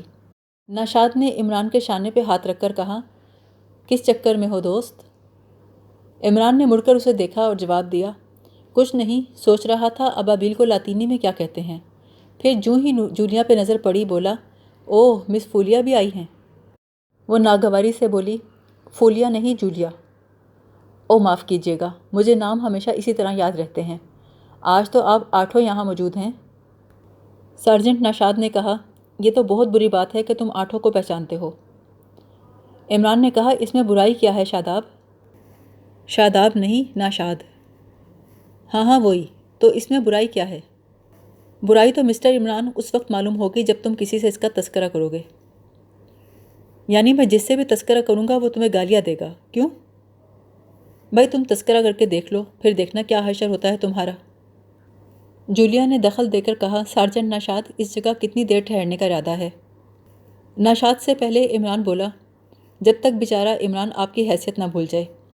پھر جولیا کی طرف مڑ کے بولا، کیا خیال ہے اس موسم میں کافی اچھی نہیں رہے گی؟ جولیا نے کہا، نہیں بہت شکریہ۔ وہ نشاط کے ساتھ آگے بڑھ گئی اور ایک جگہ جا کر اپنے ساتھیوں سے مل گئی۔ ایک دوسرے سے مل کر انہیں معلوم ہوا کہ وہ تمام لوگ شیلا کا پتہ لگانے میں ناکام رہے تھے۔ جولیا اور نشاط کے علاوہ کسی نے عمران کو نہیں دیکھا تھا، اس لیے ان دونوں نے بھی اس کا تذکرہ نہیں کیا۔ تنویر کہنے لگا، میرا خیال ہے اب ہمیں واپس چلنا چاہیے۔ جولیا کے علاوہ سب نے ہی اس کی رائے سے اتفاق کیا۔ جولیا کا خیال تھا وہ اس وقت تک ٹھہرے گی جب تک نمائش کا اختتام نہ ہو جائے۔ جعفری بولا، جولیا بہت بیکار بات ہے، ہم نے یہاں کوئی ایسی جگہ نہیں چھوڑی جہاں اسے تلاش نہ کیا ہو۔ جولیا نے جواب دیا، اس کے باوجود میں یہاں رکنا پسند کروں گی۔ تھوڑی دیر کے بعد اس کے علاوہ سیکرٹ سروس کے تمام ممبر وہاں سے چلے گئے۔ جولیا مختلف ہوٹلوں اور ریسٹورانوں کے چکر لگاتی رہی۔ اسے جب بھی کوئی سنجیدہ اور پروقار آدمی نظر آتا وہ اس کے متعلق سوچتی کہیں وہ ایکسٹو تو نہیں۔ ایسے موقع پر وہ اس آدمی کو اتنے غور سے دیکھتی کہ وہ آدمی ضرور محسوس کر لیتا، بعض اوقات تو غلط فہمی میں مبتلا ہو جاتا۔ آج بھی کچھ ایسا ہی واقعہ پیش آیا۔ وہ چلتے چلتے تھک گئی تھی، لہٰذا سستانے کے لیے ریستوران میں جا بیٹھی۔ ویٹر سے کافی کے لیے کہا۔ اگر ایکسٹو کو شراب ناپسند نہ ہوتی تو وہ شراب طلب کرتی۔ وہ کافی کی چسکیاں لیتے ہوئے ادھر ادھر دیکھ رہی تھی۔ اچانک اس کی نظر ایک آدمی پہ رک گئی۔ اس کا دل تیزی سے دھڑکنے لگا۔ یہ آدمی تھا ہی ایسا جس پر ایکسٹو کا دھوکہ ہو سکتا تھا۔ پروقار چہرہ، کشادہ پیشانی، سوچ میں ڈوبی ہوئی آنکھیں، جسم پر معمولی کپڑے کا سوٹ لیکن رکھ رکھاؤ اور سلیقہ۔ وہ وقفے وقفے سے اسے دیکھتی رہی۔ اس کا دل چاہتا تھا جا کر پوچھ لے، آپ کا تعلق محکمہ خارجہ سے تو نہیں؟ پھر وہ اس وقت چونکی جب بیرا خالی برتن سمیٹنے لگا۔ اب وہ آدمی بھی اسے کنکھیوں سے دیکھ رہا تھا۔ جولیا نے جلدی سے بل ادا کیا اور باہر نکل آئی۔ ابھی تھوڑی ہی دور گئی تھی کہ کسی نے قریب آ کر کہا، ذرا سنیے۔ جولیا نے مڑ کر دیکھا تو اس کے دل کی دھڑکن تیز ہو گئی۔ یہ وہی آدمی تھا جسے ریسٹوران میں وہ ایکسٹو سمجھ رہی تھی۔ اس نے بڑے ادب سے پوچھا، کیا آپ مجھ سے کچھ کہنا چاہتی ہیں؟ جی نہیں تو کیوں؟ آپ مجھے ایسے دیکھ رہی تھی جیسے پہچاننے کی کوشش کر رہی ہوں۔ جی آپ کو غلط فہمی ہوئی ہے۔ جولیا اتنا کہہ کر آگے بڑھی ہی تھی کہ اچانک بھیڑ میں سے کسی نے اسے دھکا دیا۔ وہ گرتے گرتے بچی۔ اس کے قریب کھڑے ہوئے اسی آدمی نے مجمع میں ایک طرف چھلانگ لگائی اور ایک آدمی کو گریبان سے پکڑ کر ایک طرف کھینچ لایا۔ اس نے دھکا دینے والے کا گریبان جھنجھوڑ کے کہا، یہ کیا حرکت تھی؟ لوگوں کے پوچھنے پر اس آدمی نے کہا، اس آدمی نے ان خاتون کو جان بوجھ کے دھکا دیا تھا۔ جولیا یہاں خواہ بات کو بڑھانا نہیں چاہتی تھی، جلدی سے بولی، آپ کا بہت شکریہ، اسے جانے دیجیے۔ اتنے میں وہ دھکا دینے والا شخص ایک طرف کو بھاگ نکلا۔ اس باوقار آدمی نے کہا، ان کمبختوں سے کوئی جگہ خالی نہیں رہی۔ پہلے تو یہ لوگ غیر ملکیوں سے گھبراتے بھی تھے، اب انہیں بھی پریشان کرنے لگے ہیں۔ آپ شاید اطالوی ہیں؟ جی نہیں، سوئس۔ اوہ، تبھی آپ میں اتنی مشرقیت ہے۔ آئیے میں آپ کو گھاٹ تک پہنچا دوں۔ جی نہیں، آپ کو تکلیف ہوگی۔ نہیں، تکلیف کیسی؟ اجنبی دیس میں آپ کے ساتھ بدسلوکی کی گئی ہے۔ وہ باتیں کرتے ہوئے چلتے چلتے نمائش کے احاطے سے نکل آئے۔ یہاں گھاٹ پر آنے اور جانے والوں کی اچھی خاصی بھیڑ موجود تھی۔ دفعتاً کسی نے قریب سے کہا، یہی آدمی تھا وہ۔ 3-4 آدمی جولیا کے ساتھ آئے ہوئے آدمی پر ٹوٹ پڑے۔ جولیا اچھل کر ایک طرف ہٹ گئی۔ اتنی دیر میں اس کے ساتھ آیا ہوا آدمی 2 کو نیچے گرا چکا تھا۔ پھر اس نے تیسرے آدمی کو گھوسا دے کر مارا۔ ذرا سی دیر میں ان کے گرد بھیڑ اکٹھی ہو گئی۔ اس بھیڑ میں ان تینوں کو نکل جانے کا موقع مل گیا۔ لوگ اب ان سے سوال کر رہے تھے۔ سوالوں سے بچنے کے لیے وہ دونوں تیزی سے گھاٹ کی طرف چل پڑے۔ اس آدمی نے کہا، کیا خیال ہے پولیس کو رپورٹ نہ کی جائے؟ جولیا نے کہا، لیکن رپورٹ کے بعد اور بھی پریشانی ہوگی۔ تفتیش الگ ہوگی، مقدمہ الگ قائم ہوگا، سینکڑوں جھنجھٹیں ہیں۔ اس آدمی نے کہا، ہاں یہ بھی ٹھیک کہا آپ نے۔ لانچ کے سفر کے دوران اور ٹیکسی میں گھر پہنچنے تک جولیا یہی سوچتی رہی، کیا یہ واقعہ اتنا اہم ہے یا نہیں کہ اس کی اطلاع ایکسٹو کو دی جائے۔ جب وہ گھر پہنچی تو اس کے ٹیلی فون کی گھنٹی بج رہی تھی۔ ہیلو، دوسری طرف سے ایکسٹو کی آواز سنائی دی۔ کیا وہ آدمی تمہارے گھر بھی آیا تھا جس نے تمہیں غنڈوں سے نجات دلائی تھی؟ جولیا بے ساختہ پوچھ بیٹھی، کہیں وہ آپ ہی تو نہیں تھے؟ دوسری طرف سے ایکسٹو کی غصیلی آواز سنائی دی، احمقوں جیسی باتیں مت کیا کرو، تمہیں معلوم ہونا چاہیے تم ایک ایسے گروہ کے چکر میں پھنس گئی ہو جو شریف اور بھولی بھالی لڑکیوں کو پیشہ کرنے پہ مجبور کرتا ہے۔ جولیا نے ہڑبڑا کے کہا، میں سمجھی نہیں جناب۔ جولیا، وہ آدمی اسی گروہ سے تعلق رکھتا ہے جس کے بارے میں ہمیں آج کل کھوج لگانا ہے۔ وہ اس وقت سے تمہارے پیچھے لگا ہوا تھا جب تم اپنے دوسرے ساتھیوں سے الگ ہوئی تھی۔ اس سے ہوشیار رہنا، وہ جو کچھ بھی ہوا وہ ایک اچھا خاصا ڈرامہ تھا۔ جولیا نے شکایت آمیز لہجے میں پوچھا، تو آپ نے کیا مجھے نمائش میں اسی لیے بھیجا تھا؟ نہیں، میں تو سوچ بھی نہیں سکتا تھا کہ وہ لوگ تمہیں پھانسنے کی کوشش کریں گے، لیکن غلطی تمہاری بھی ہے۔ تمہیں کس نے کہا تھا کہ تم ساڑی پہن کر، بال کھول کر، میک اپ کر کے تیار ہو کر جاؤ؟ اس قسم کے لوگ خوبصورت لڑکیوں کی تلاش میں ہی تو رہتے ہیں۔ خیر یہ بتاؤ، کیا وہ تمہارے فلیٹ تک آیا تھا؟ نہیں جناب، میں نے اسے اخلاقاً کہا بھی تھا، مگر وہ جلدی کا بہانہ کر کے چلا گیا۔ ایکسٹو کی آواز سنائی دی۔ وہ اپنی شرافت اور بے غرضی ظاہر کرنے کے لیے چلا گیا۔ بہرحال وہ تم سے ضرور ملے گا، لیکن تم یہ ظاہر نہ ہونے دینا کہ تم اس کی طرف سے مطمئن ہو، نہ ہی یہ ظاہر کرنا کہ اس سے خائف ہو۔ وہ جب بھی تمہیں ملے گا میں تمہارے قریب ہی ہوں گا۔ اتنا کہہ کر ایکسٹو نے فون کا سلسلہ منقطع کر دیا۔ دوسری شام عمران اس لڑکی کے مکان کے سامنے موجود تھا جس سے ماہنامہ کنور لچکدار کے دفتر میں ملاقات ہوئی تھی۔ شام 6 بجے کے قریب وہ گلی میں داخل ہوئی اور عمران کو دیکھ کر پریشان ہو گئی۔ عمران نے دیدے نچا کر کہا، ہائے پھر وہی پتلون۔ لڑکی نے گھبراہٹ پہ قابو پا کر کہا، آخر تم میرا پیچھا کیوں نہیں چھوڑتے؟ عمران نے اسی کے انداز میں کہا، تم یہ پتلون پہننا کیوں نہیں چھوڑتی؟ رات بھر تمہاری پتلون مجھے غصہ دلاتی رہی۔ صبح اٹھ کر میں نے تمہارے بارے میں معلومات حاصل کرنا شروع کی۔ پتہ چلا اکیلی رہتی ہو، راتیں گھر پہ گزارتی ہو، کسی سے میل ملاپ نہیں رکھتی۔ پڑوسیوں کا خیال ہے تم بہت ہی مغرور ہو۔ لڑکی کے چہرے پر پریشانی واضح طور پر نظر آ رہی تھی، لیکن وہ عمران کی کسی بھی بات کا جواب دیے بغیر اپنے گھر کی طرف مڑ گئی۔ عمران نے پیچھے سے بلند آواز میں کہا، پوسٹ باکس نمبر 213۔ یہ سن کر لڑکی یوں پلٹی جیسے کسی نے اس کی پشت پر گولی مار دی ہو۔ وہ آہستہ آہستہ چلتی ہوئی عمران کے پاس آئی۔ اس سے پہلے کہ وہ کوئی سوال کرتی، عمران نے کہا، شاید تمہارے ایڈیٹر کو اس بات کی اطلاع نہیں ہے کہ تم بڑی بڑی رقموں کے منی آرڈر وصول کرتی ہو۔ لڑکی نے آہستہ سے کہا، تم کون ہو؟ عمران بولا، تمہیں اس سے کیا غرض؟ بس تم اتنا کرو کہ پتلون پہننا چھوڑ دو۔ صبح دفتر کے سامنے کھڑے ہو کر تمہیں ایک نظر دیکھ لوں گا۔ اگر تم نے میرا کہنا مان لیا تو تمہیں پریشان نہیں کروں گا، اور اگر تم نے عام عورتوں جیسا لباس پہننا شروع کر دیا تو میں اس بات کو بالکل ہی بھلا دوں گا کہ تم مجرموں کے کسی گروہ سے تعلق رکھتی ہو۔ لڑکی نے سہمی ہوئی آواز میں کہا، میں وعدہ کرتی ہوں آج کے بعد پتلون بالکل نہیں پہنوں گی۔ عمران نے کہا، بس ٹھیک ہے، اور تیز تیز ایک طرف چلا گیا۔ کیپٹن جعفری باہر جانے کے لیے اپنے فلیٹ کو لاک کرنے ہی والا تھا کہ ٹیلی فون کی گھنٹی بجی۔ اس نے فون اٹھایا تو دوسری طرف سے ایکسٹو کی آواز سنائی دی، جعفری، ماہنامہ کمر لچکدار کے دفتر میں ایک لڑکی کام کرتی ہے، مس زیبا۔ وہ ہاؤسنگ سوسائٹی کے فلیٹ نمبر 11 میں رہتی ہے۔ معلوم کرو وہ کن لوگوں میں اٹھتی بیٹھتی ہے۔ مجھے اس کے صبح شام کی رپورٹ چاہیے۔ دفتر میں دیگر فرائض کے علاوہ ڈاک وصول کرنا بھی اس کے ذمے ہے۔ تمہیں معلوم کرنا ہے وہ روزانہ کتنے روپے کی منی آرڈر وصول کرتی ہے اور دفتر میں کتنی رقم جمع کراتی ہے۔ بہت بہتر جناب۔ جیسے ہی جعفری نے کہا، فوراً ہی دوسری طرف سے فون رکھ دیا گیا۔ عمران نے ایکسٹو کا لب و لہجہ بنا کر دوسرا فون ناشاد کو کیا۔ کیپٹن ناشاد، تمہیں ابھی اسی وقت شاداب نگر جانا ہے۔ وہاں ماڈل گرلز اسکول میں ایک استانی ہے ناہید، اس کے متعلق معلومات حاصل کرو۔ تمہیں یہ معلوم کرنا ہے وہ کس قسم کے لوگوں سے ملتی جلتی ہے، اور یہ دیکھنا ہے کہ کوئی اس کی نگرانی تو نہیں کر رہا ہے۔ جناب میں سمجھ گیا۔ اور دیکھو یہ کام بالکل ہوش و حواس میں کرو گے، شراب پی کر تفتیش کے لیے بالکل نہیں نکلو گے۔ جناب لا حول ولا قوت، میں نے تو بالکل ترک کر دی ہے۔ میرا مطلب ہے کہ ڈیوٹی کی ٹائمنگ میں بالکل نہیں پیتا، یقین کیجیے۔ اور تم اس لڑکی سے عشق لڑانے کی کوشش ہرگز نہیں کرو گے، سمجھے؟ جی بالکل سمجھ گیا، بہت بہتر جناب۔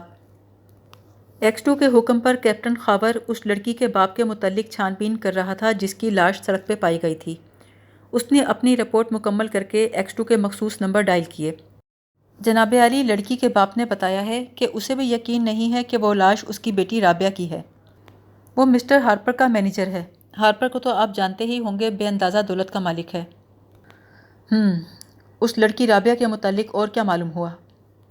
جناب رابعہ ایک خوش مزاج لڑکی تھی، اس کا دائرہ احباب زیادہ وسیع نہیں تھا۔ وہ جس لڑکے سے شادی کرنا چاہتی تھی وہ اس کے والدین کو پسند نہیں تھا۔ اور لڑکے کے بارے میں کیا معلوم ہوا؟ آخر کیا وجہ تھی کہ رابعہ کے والدین اسے پسند نہیں کرتے تھے؟ جناب یہ تو میں نے معلوم نہیں کیا۔ تو کیا میں نے تمہیں لڑکی کی خوش مزاجی اور خوش سلیقگی کے بارے میں پوچھنے بھیجا تھا؟ معذرت جناب، بس اتنا معلوم ہے کہ لڑکے کا نام عادل پرویز ہے، وہ سردار منزل کے فلیٹ نمبر 7 میں رہتا ہے۔ لڑکے کے بارے میں معلومات کر کے مجھے رپورٹ کرو۔ اگر جولیا کی اس موضوع پر ایکس 2 سے بات چیت نہ ہوئی ہوتی تو وہ اس ملاقات کو محض اتفاقیہ سمجھتی۔ وہ آدمی جسے اس نے نمائش میں ریسٹوران میں دیکھا تھا، جس نے بعد میں اسے غنڈوں سے بچایا تھا، اسے ایک جنرل اسٹور میں مل گیا۔ جولیا وہاں کاسمیٹکس لینے آئی تھی۔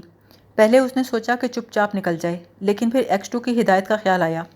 وہ سوچنے لگی ہو سکتا ہے ایکس 2 بھی یہیں کہیں موجود ہو۔ وہ اس کے قریب جا کر بولی، لگتا ہے آپ نے مجھے نہیں پہچانا۔ وہ چونک کے بولا، معاف کیجیے گا، ویسے میں یاد کرنے کی کوشش کر رہا ہوں کہ آپ کو کہاں دیکھا تھا۔ تعجب ہے آپ اتنی جلدی بھول گئے؟ ابھی 4 دن پہلے کی بات ہے کہ آپ مجھے نمائش میں ملے تھے، آپ نے وہاں مجھے غنڈوں سے بچایا تھا۔ اوہ ہاں، میں بھی کتنا بھلکڑ ہوں۔ آئیے کہیں چل کر بیٹھتے ہیں۔ جی نہیں، معاف کیجیے گا، میں جلدی میں ہوں، اوپر سے میری گاڑی بھی خراب ہو گئی ہے۔ جولیا نے کہا، تو چلیے میرے ساتھ، میری گاڑی موجود ہے۔ نہیں رہنے دیجیے، آپ کو تکلیف ہوگی۔ نہیں نہیں، تکلیف کی کیا بات ہے، مجھے خوشی ہوگی۔ وہ پیچھے والی نشست کا دروازہ کھول کر اندر بیٹھ گیا۔ جولیا نے پوچھا، پیچھے بیٹھیں گے آپ؟ جی ہاں۔ جولیا نے کار اسٹارٹ کرتے ہوئے پوچھا، کہاں چلیے گا؟ ریکسٹن اسٹریٹ۔ کار چل پڑی۔ ریکسٹن اسٹریٹ تک خاموشی رہی۔ نہ جولیا کچھ بولی، نہ ہی اس آدمی نے کوئی بات کی۔ وہاں پہنچ کر جولیا نے گاڑی روکی اور نیچے اتر آئی، لیکن یہ دیکھ کر اس کی حیرت کی انتہا نہ رہی کہ وہ آدمی پچھلی سیٹ پر موجود نہیں ہے۔ وہ راستے بھر اپنے خیالوں میں اس قدر گم رہی تھی کہ اس نے ایک بار بھی پیچھے مڑ کر دیکھنے کی زحمت نہیں کی تھی۔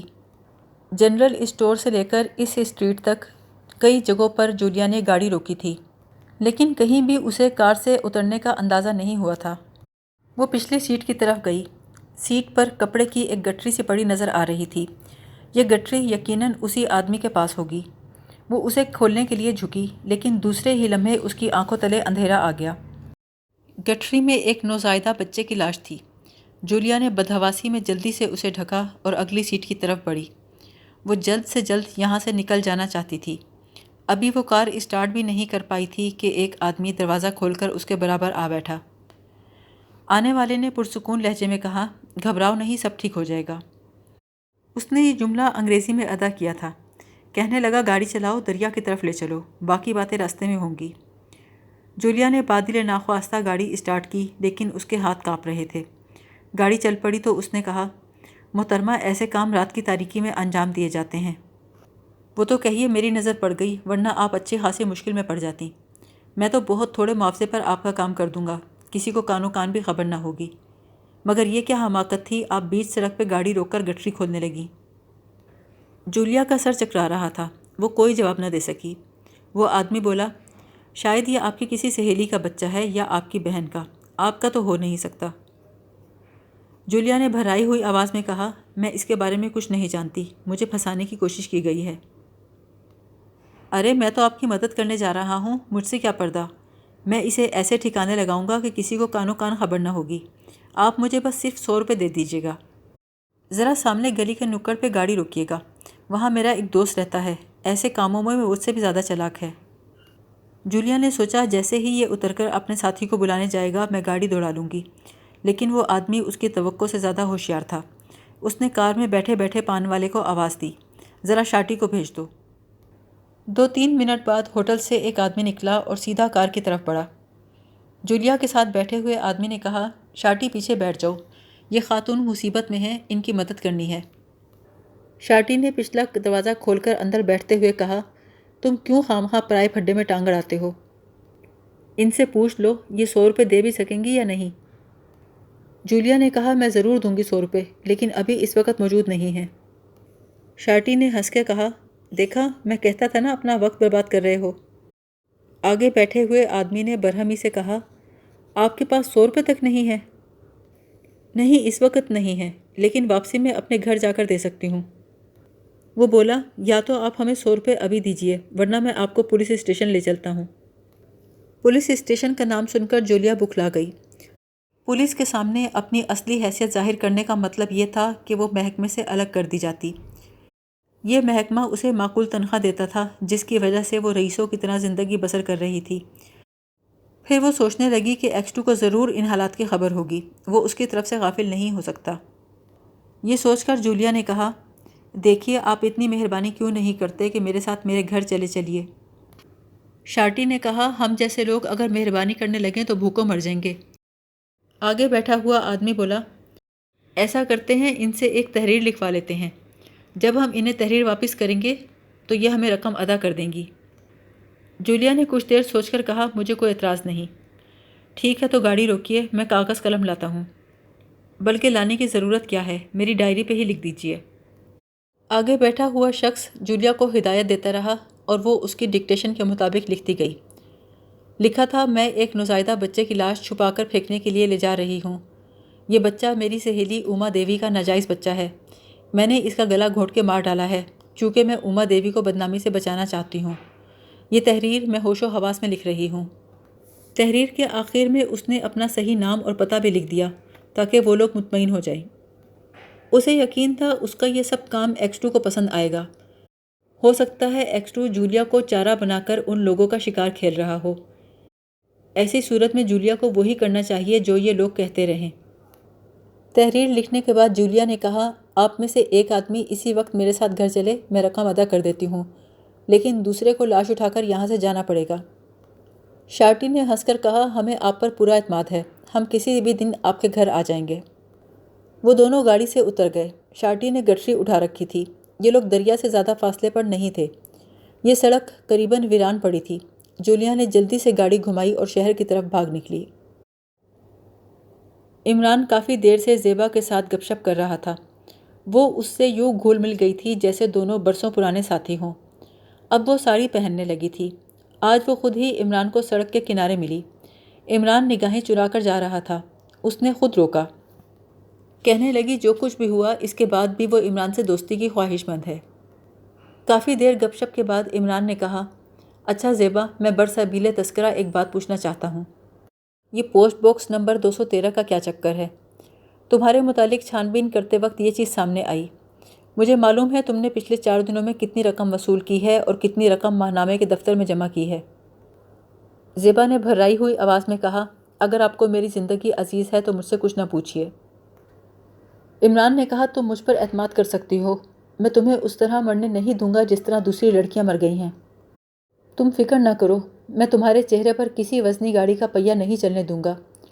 اگر تمہیں ایسے ہی کسی انجام کا خوف نہ ہوتا تو تم نے میرے متعلق ان لوگوں کو سب کچھ بتا دیا ہوتا۔ تم جانتی ہو ایسی صورت میں وہ تمہیں زندہ نہیں چھوڑیں گے کہ تمہاری اصلیت کسی دوسرے پر ظاہر ہو جائے۔ جہاں تک ماہنامے کے ایڈیٹر کا تعلق ہے، وہ تم پر پورا اعتماد کرتا ہے اور تمہاری اصلیت سے واقف نہیں ہے۔ زیبا نے عمران کے ہاتھ پہ ہاتھ رکھ کر کہا، آپ تو بہت کچھ جانتے ہیں، سچ سچ بتائیے آپ ہیں کون؟ عمران نے کہا، میں تو بس ایک بے ضرر سا شہری ہوں اور کچھ بھی نہیں۔ زیبا بولی، تو پھر اب اس گفتگو کو یہیں ختم کر دیجیے۔ یقین جانیے میری زندگی سچ مچ خطرے میں پڑ جائے گی۔ اچھا چلو ختم کر دیا، اب اپنے بارے میں کچھ بتاؤ۔ میرے متعلق تو سب کچھ آپ پہلے ہی جانتے ہیں۔ میں تو صرف اتنا جانتا ہوں کہ تمہارا نام زیبا ہے، یہ بھی تمہارا اپنا منتخب کردہ ہے، ورنہ تمہارا اصلی نام تو زہرہ جمال ہے۔ او خدایا، آپ میرا اصلی نام بھی جانتے ہیں؟ یقین کریں آپ بہت بڑے خطرے سے دوچار ہیں، وہ لوگ آپ کو زندہ نہیں چھوڑیں گے۔ ہاں میں جانتا ہوں وہ لوگ بہت خطرناک ہیں، مگر میں اس گروہ کا قلع کما کرنے کا فیصلہ کر چکا ہوں۔ تم صرف یہ بتاؤ تم اس گروہ میں پھنس کیسے گئیں؟ اور اگر پھنس ہی گئیں تو کیا تمہیں کبھی تمہارا ضمیر ملامت نہیں کرتا؟ زیبا نے بڑے تلخ لہجے میں کہا، کبھی بھی نہیں۔ میرے دل میں انسانیت کے لیے ذرہ برابر ہمدردی نہیں ہے۔ میں سب کی تباہی اور بربادی دیکھنا چاہتی ہوں۔ جانتے ہیں، مجھے میرے ہی لوگوں نے تباہ کیا ہے۔ میرے باپ نے دوسری شادی کر لی، میری ستیلی ماں نے مجھے برباد کر دیا۔ دونوں مجھ پر بے پناہ مظالم ڈھاتے تھے۔ میرا باپ اس کے کہنے پر مجھے بیت سے پیٹا کرتا تھا۔ میری ستیلی ماں نے ہمیشہ یہی کہا کہ میں آوارہ اور بدچلن لڑکی ہوں۔ مجھے اپنی ستیلی ماں سے نفرت ہو گئی، اپنے سگے باپ سے نفرت ہو گئی۔ اب میں ایک خوشحال زندگی جی رہی ہوں۔ میرا کام بس اتنا ہے کہ لڑکیوں سے رقمیں وصول کر کے ان لوگوں کو پہنچاتی ہوں جو ان لڑکیوں کو عصمت فروشی پہ مجبور کرتے ہیں۔ کبھی کبھی ان لڑکیوں پہ ترس آتا ہے جو پہلے خود تباہ ہوئیں اور اب معاشرے کو تباہ کر رہی ہیں، لیکن اس سیلاب کو بھلا کون روک سکتا ہے؟ کوئی بھی نہیں۔ عمران نے بڑی سنجیدگی سے کہا، تم اتنی بری بھی نہیں ہو جتنا خود کو کہتی ہو، ابھی تمہارا ضمیر زندہ ہے، تم اس کام کو برا بھی سمجھتی ہو، مگر چونکہ تم خود ایک آگ میں سلگ رہی ہو اس لیے تمہیں اس عظیم جہنم کی آنچ محسوس نہیں ہوتی۔ زیبا کہنے لگی، جب میں نے اپنے باپ کا گھر چھوڑا تو اپنا پیٹ پالنے کے لیے ماہنامے کے دفتر میں کام کرنے لگی۔ یہاں کچھ لوگوں نے مجھے مجبور کر کے پیشہ کرانا چاہا، مگر میں نے صاف انکار کر دیا۔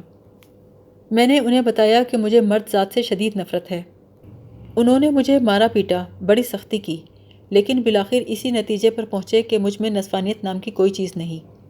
مجبوراً مجھے انہوں نے اس کام پر لگا دیا۔ کیا تم اس گروہ کے سرغنہ سے واقف ہو؟ نہیں۔ تم وہ رقمیں کس کے نام بھیجتی ہو؟ کسی کے نام بھی نہیں، مجھے صرف یہ ہدایت ملی ہے کہ میں ساری رقم کو بڑے بڑے نوٹوں میں تبدیل کر کے ایک پیکٹ بناؤں اور سڑک کے کنارے لگے ہوئے لیٹر باکس میں ڈال دوں۔ پیکٹ بالکل سادہ ہوتا ہے، اس پر کسی کا نام پتہ تحریر نہیں ہوتا۔ اپنے فلیٹ میں پہنچتے ہی جولیا نے سب سے پہلے X2 کے نمبر ڈائل کیے۔ جولیا، تم کوئی فکر نہ کرو، تمام معاملہ میری نظر میں ہے۔ جہاں تک میرا خیال ہے تم سے 100 روپے وصول کرنے کوئی نہیں آئے گا۔ سارا کام خط و کتابت کے ذریعے کیا جائے گا۔ چونکہ تم ایک غیر ملکی ہو، اس لیے ان کے خیال میں تم اونچے طبقے میں بہت مقبولیت حاصل کر سکتی ہو۔ میرا خیال ہے وہ تم سے کم 1000 روپے ہفتے کا مطالبہ کریں گے۔ جناب، پھر میرے لیے کیا حکم ہے؟ سردار منزل کے فلیٹ نمبر 7 میں عادل پرویز نام کا ایک لڑکا رہتا ہے، اس سے دوستی کرو۔ وہ مقتولہ رابعہ کا دوست تھا۔ تم نہایت آسانی سے رابعہ کی سہیلی بن سکتی ہو۔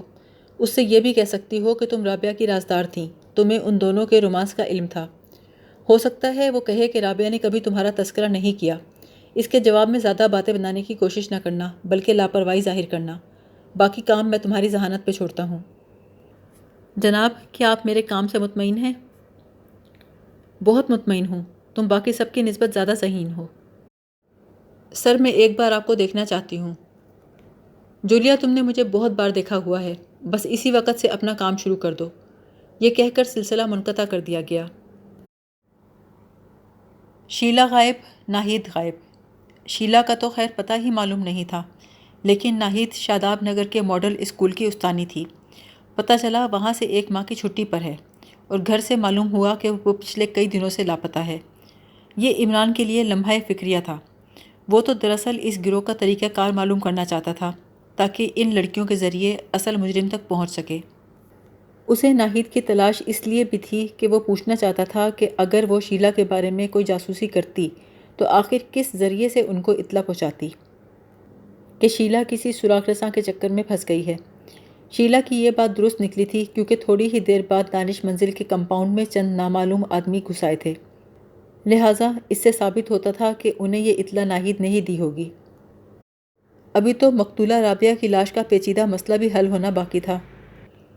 رابعہ کی ماں نے اس لاش کو اپنی بیٹی کی لاش تسلیم کرنے سے انکار کر دیا تھا، اگرچہ اس وقت اس کے جسم پر رابعہ ہی کے کپڑے تھے، حتیٰ کہ پیر کے زخم پر پٹی بھی وہی بندھی تھی جو رابعہ کے پاؤں پر تھی، لیکن پوسٹ مارٹم کی رپورٹ کچھ اور ہی کہہ رہی تھی۔ ڈاکٹروں کا فیصلہ تھا کہ پیر کا یہ زخم موت سے پہلے کا نہیں تھا، موت کے بعد وجود میں آیا تھا۔ اس سے عمران اس نتیجے پر پہنچا کہ کسی دوسری لڑکی کی لاش کو رابعہ کی لاش بنا کر منظر عام پر لایا گیا تھا، لیکن اس کے پیچھے مقصد کیا تھا، یہی معلوم کرنے کے لیے اس نے جولیا کو عادل پرویز کے پیچھے لگایا تھا۔ آج عمران صبح سے زیبا کی نگرانی کر رہا تھا، کیونکہ اسے معلوم تھا آج کے دن وہ اس پیکٹ کو لیٹر باکس میں ڈالنے والی تھی۔ عمران کو یقین تھا کہ زیبا نے اپنے اور عمران کی گفتگو سے گروہ والوں کو مطلع نہ کیا ہوگا۔ وہ کافی چالاک لڑکی تھی۔ اس نے یقیناً سوچا ہوگا کہ گروہ والوں کو آگاہ کرنے کے بعد وہ خود بھی محفوظ نہیں رہ سکے گی۔ بھلا وہ لوگ ایک ایسے آدمی کو کب چھوڑنے لگے جو پولیس کی نظروں میں آ گیا ہو۔ دوپہر کے قریب زیبا اپنے دفتر سے نکلی اور پوسٹ باکس نمبر 213 کی جانب چلی۔ وہاں سے واپسی کے بعد اس نے زیادہ تر وقت دفتر میں ہی گزارا، پھر اپنے فلیٹ کی طرف چل پڑی۔ 5 بجے سے 8 بجے تک وہ فلیٹ میں رہی، اس کے بعد باہر نکل آئی۔ اس نے ایک ٹیکسی لی اور ایک نامعلوم منزل کی طرف روانہ ہو گئی۔ عمران اپنی 2 سیٹر میں بیٹھا اس کا تعاقب کر رہا تھا۔ گیرال اسٹریٹ کے موڑ پر زیبا ٹیکسی سے اتری اور پیدل ایک طرف چل پڑی۔ اس وقت اس کے ہاتھ میں سرخ رنگ کا ایک پیکٹ تھا۔ وہ اسے آرام سے اٹھائی چلی جا رہی تھی۔ اچانک ایک جگہ وہ جھکی اور عمران نے اسے کوئی چیز اٹھاتے دیکھا۔ غالباً کیفے سے نکلنے والے 5-6 آدمیوں کی ٹکر کی وجہ سے اس کے ہاتھ میں پیکٹ نیچے گر گیا تھا۔ لیٹر باکس گیرال اسٹریٹ کے آخری سرے پر تھا۔ زیبا نے وہ پیکٹ اس میں ڈالا اور بغیر توقف کیے آگے بڑھ گئی۔ عمران جس جگہ کھڑا تھا وہیں رکا رہا۔ وہ آج رات یہیں سڑک پر رہ کر لیٹر باکس کی نگرانی کرنا چاہتا تھا۔ اس نے کار میں پھٹے پرانے کپڑوں کا ایک جوڑا رکھا ہوا تھا۔ اس نے ایک دکان پر جا کر سلیمان کو فون کیا کہ وہ کار وہاں سے لے جائے۔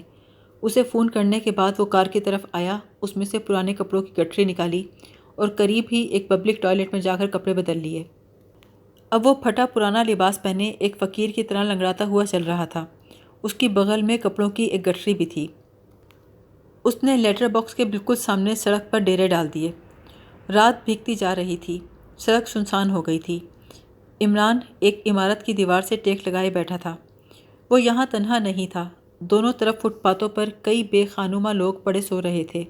کچھ دیر بعد عمران بھی لیٹ گیا، لیکن اس کی نظر مسلسل لیٹر باکس پر تھی۔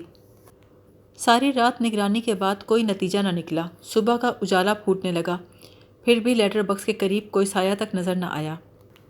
اب عمران پوسٹ آفس کے اس پکر کا انتظار کر رہا تھا جو ڈاک نکالنے آتا ہے۔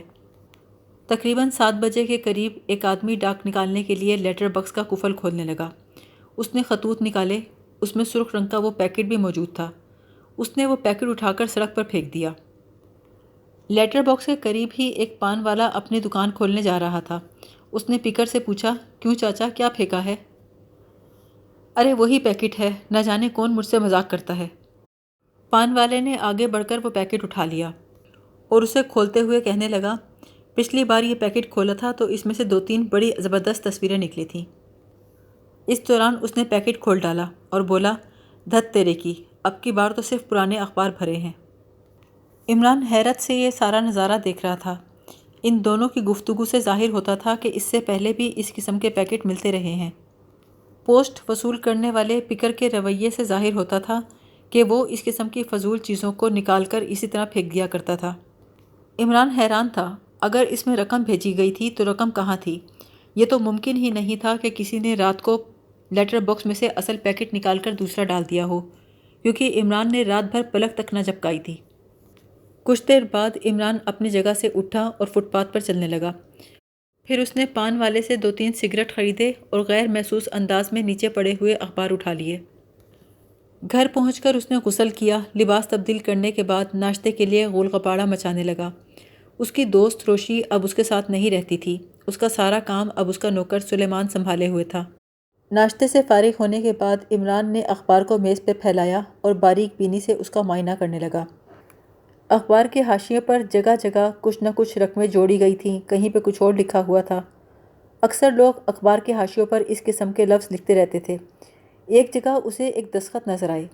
عمران نے جھک کر غور سے پڑھا۔ یہ تو مسٹر ہارپر کے دستخط تھے۔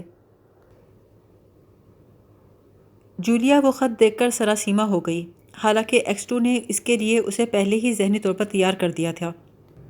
خط میں لکھا تھا کہ جولیا ہر ہفتے 700 روپے ادا کرے، ورنہ اس کی وہ تحریر پولیس کے حوالے کر دی جائے گی جو اس نے نوزائیدہ بچے کی لاش کے سلسلے میں لکھی تھی۔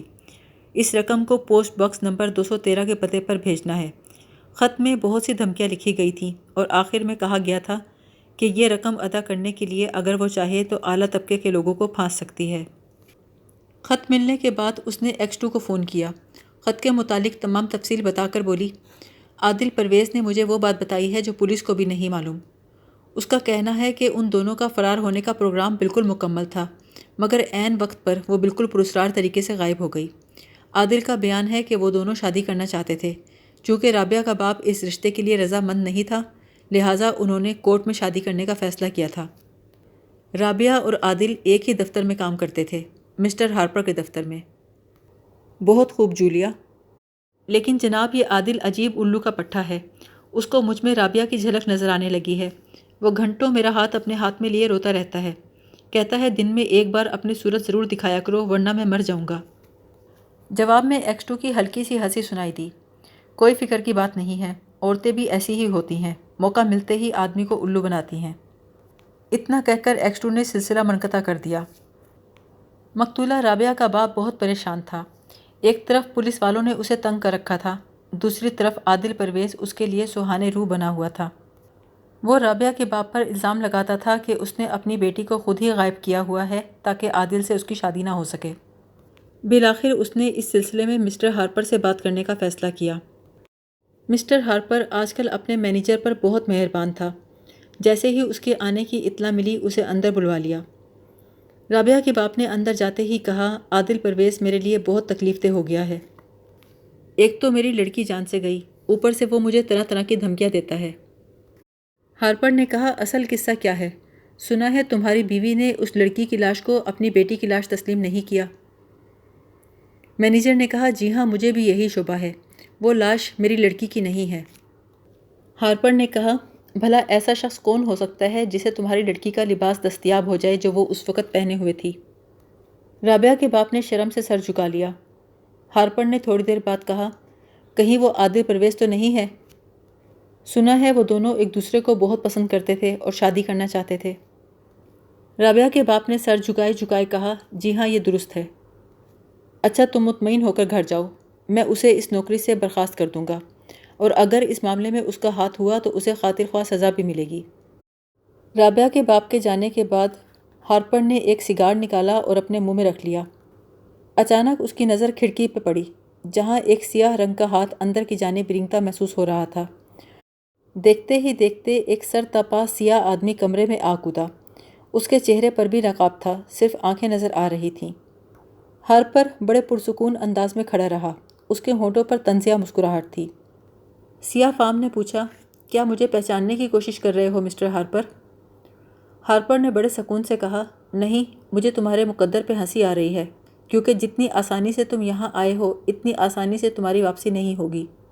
خیر، مقصد کی بات کرو، کیا تمہیں اپنی تجوری کی چابیاں پیش کروں؟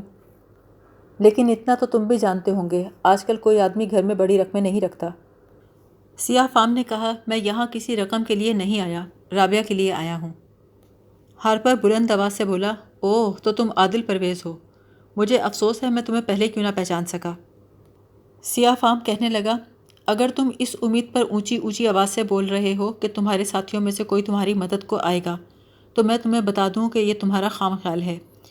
سنتھیلک گیس کے صرف 3 غبارے ان کے لیے کافی ہیں، وہ گھنٹوں بے ہوش رہیں گے۔ اس وقت تم میرے بے آواز ریوالور کے رحم و کرم پر ہو۔ ہارپر نے صورتحال کی سنگینی کا اندازہ لگا کر کہا، تم چاہتے کیا ہو؟ میں رابعہ کی واپسی چاہتا ہوں۔ میں بھلا اسے کیا جانوں؟ اتنے بھولے نہ بنو ہارپر، کیا تم نے اسے اس وقت اپنے آدمیوں سے نہیں اٹھوایا تھا جب وہ تھوڑے فاصلے پر کھڑی عادل پرویز کا انتظار کر رہی تھی؟ تم تو عرصے سے اس پر نظر رکھے ہوئے تھے، کیا وہ اکثر تم سے ملتی نہیں رہتی تھی؟ میرے پاس ہر بات کے واضح ثبوت ہیں۔ اور ہاں، لگے ہاتھوں ذرا ناہید اور شیلا کے بارے میں بھی بتا دو، تم نے ان کے ساتھ کیا کیا؟ ہارپر کی زبان سے بے ساختہ نکلا، تم ہو کون؟ میں کون ہوں اس بات کو چھوڑ دو، فی الحال یہ بات اہم ہے کہ تم کون ہو۔ تم ذمہ دار ہو ان لڑکیوں کی موت کا جن کی بگڑی ہوئی لاشیں شہر میں مل چکی ہیں۔ میں تمہیں الزام دیتا ہوں کہ تم بے شمار شریف لڑکیوں سے پیشہ کراتے ہو۔ ہارپر نے کہا، تم بکواس کر رہے ہو۔ مسٹر ہارپر، میں اتنا احمق نہیں ہوں کہ ثبوت مہیا کیے بغیر چلا آتا۔ میرے پاس ایک اقرار نامہ تیار ہے جس پر تمہیں دستخط کرنے پڑیں گے۔ میں جانتا ہوں تمہیں ایسی رقمیں ملتی ہیں جن پر تمہیں انکم ٹیکس ادا نہیں کرنا پڑتا۔ تم ہر ہفتے بیٹھے بیٹھے ہزاروں روپے کماتے ہو، میں اس میں حصہ چاہتا ہوں۔ ہارپر نے کہا، یہ سب کچھ جو تم بکواس کر رہے ہو اس کا تمہارے پاس کیا ثبوت ہے؟ سیاہ فام نے کہا، میرے پاس تو درجنوں ثبوت ہیں۔ اس کے علاوہ میں رابعہ اور ناہید اور شیلا کو اسی عمارت سے برآمد کر سکتا ہوں۔ ہارپر بولا، تم جھک مار رہے ہو، جن لڑکیوں کے تم نام لے رہے ہو میں نے آج تک ان کی شکلیں بھی نہیں دیکھیں۔ بہتر ہے چپ چاپ یہاں سے چلے جاؤ۔ مسٹر ہارپر، مجھے 30,000 ماہانہ دینے کا وعدہ کر لو اور کاغذ پہ دستخط کر دو تو میں یہاں سے چلا جاؤں گا۔ ہارپر نے کہا، لگتا ہے تمہارا دماغ خراب ہے۔ سیاہ فام بولا، ٹھیک کہتے ہو، یہ میرے دماغ کی خرابی ہی تو ہے جس کی بنا پر مجھے پوسٹ باکس نمبر 213 کی معلومات حاصل ہوئیں۔ دماغ کی خرابی کی وجہ سے میں زیبا سے ملا۔ میں نے وہ سرخ پیکٹ دیکھا جو زیبا گیرالڈ اسٹریٹ سے لیٹر باکس میں ڈالتی ہے۔ ان پیکٹوں میں رتی کاغذ کے ٹکڑے بھی برآمد ہوتے دیکھے۔ تم بڑی صفائی سے نوٹوں والا پیکٹ راستے میں اڑا لیتے ہو اور اس کی جگہ اسی رنگ کا مخصوص پیکٹ وہاں چھوڑ دیتے ہو۔ وہ پیکٹ ہاتھ میں اٹھا کر چل پڑتی ہے اور تم چند آدمی کی بھیڑ لیے اسے ٹکرا جاتے ہو۔ ایسے میں اس کے ہاتھ کا پیکٹ غائب ہو جاتا ہے اور دوسرا ہی پیکٹ اس کے ہاتھ میں چلا جاتا ہے۔ کیوں؟ میں غلط کہہ رہا ہوں کیا؟ ہارپر کے چہرے پر تشویش کے آثار نظر آنے لگے۔ تھوڑی دیر بعد اس نے آہستہ سے کہا، دیکھو 30,000 روپے بہت زیادہ ہیں۔ سیاہ فام نے کہا، تمہیں شرم آنی چاہیے، اتنا کماتے ہو پھر بھی 30,000 روپے دیتے جان نکل رہی ہے۔ مجھے تو 30,000 ہی چاہیے، میرے اخراجات بہت زیادہ ہیں۔ اب یہ لو اقرار نامہ، اسے اچھی طرح پڑھ کر اس پر سائن کر دو تاکہ بعد میں کوئی شکایت پیدا نہ ہو اور ہمارے تعلقات ہمیشہ خوشگوار رہیں۔ ہارپر سیاہ فام کے ہاتھ سے اقرار نامہ لے کے پڑھنے لگا۔ اس پر اس کی سیاہ کاریوں کی ردات لکھی تھی۔ اس کے چہرے کی رنگت پھیکی پڑتی جا رہی تھی۔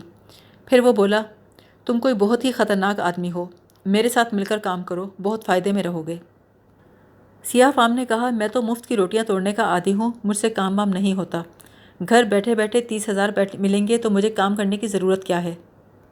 ہارپر ایک کرسی پر بیٹھتے ہوئے بولا، لاؤ دو اقرار نامہ، میں کرتا ہوں دستخط۔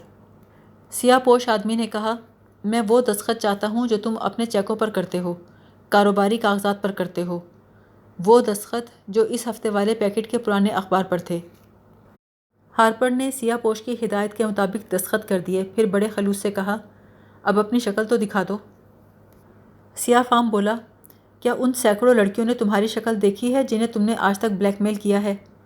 آج کے بعد میں تمہیں بلیک میل کروں گا اور تم زندگی بھر پتہ نہیں لگا سکو گے کہ میں کون ہوں۔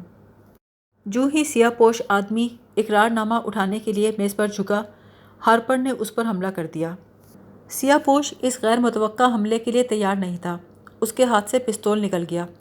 اس سے پہلے کہ وہ اسے اٹھاتا، ہارپر نے جھپٹ کر پستول اٹھایا، نال سیاہ پوش کی طرف کی اور ٹریگر دبا دیا، لیکن اس میں سے گولی کی بجائے پانی کی پچکاری نکلی۔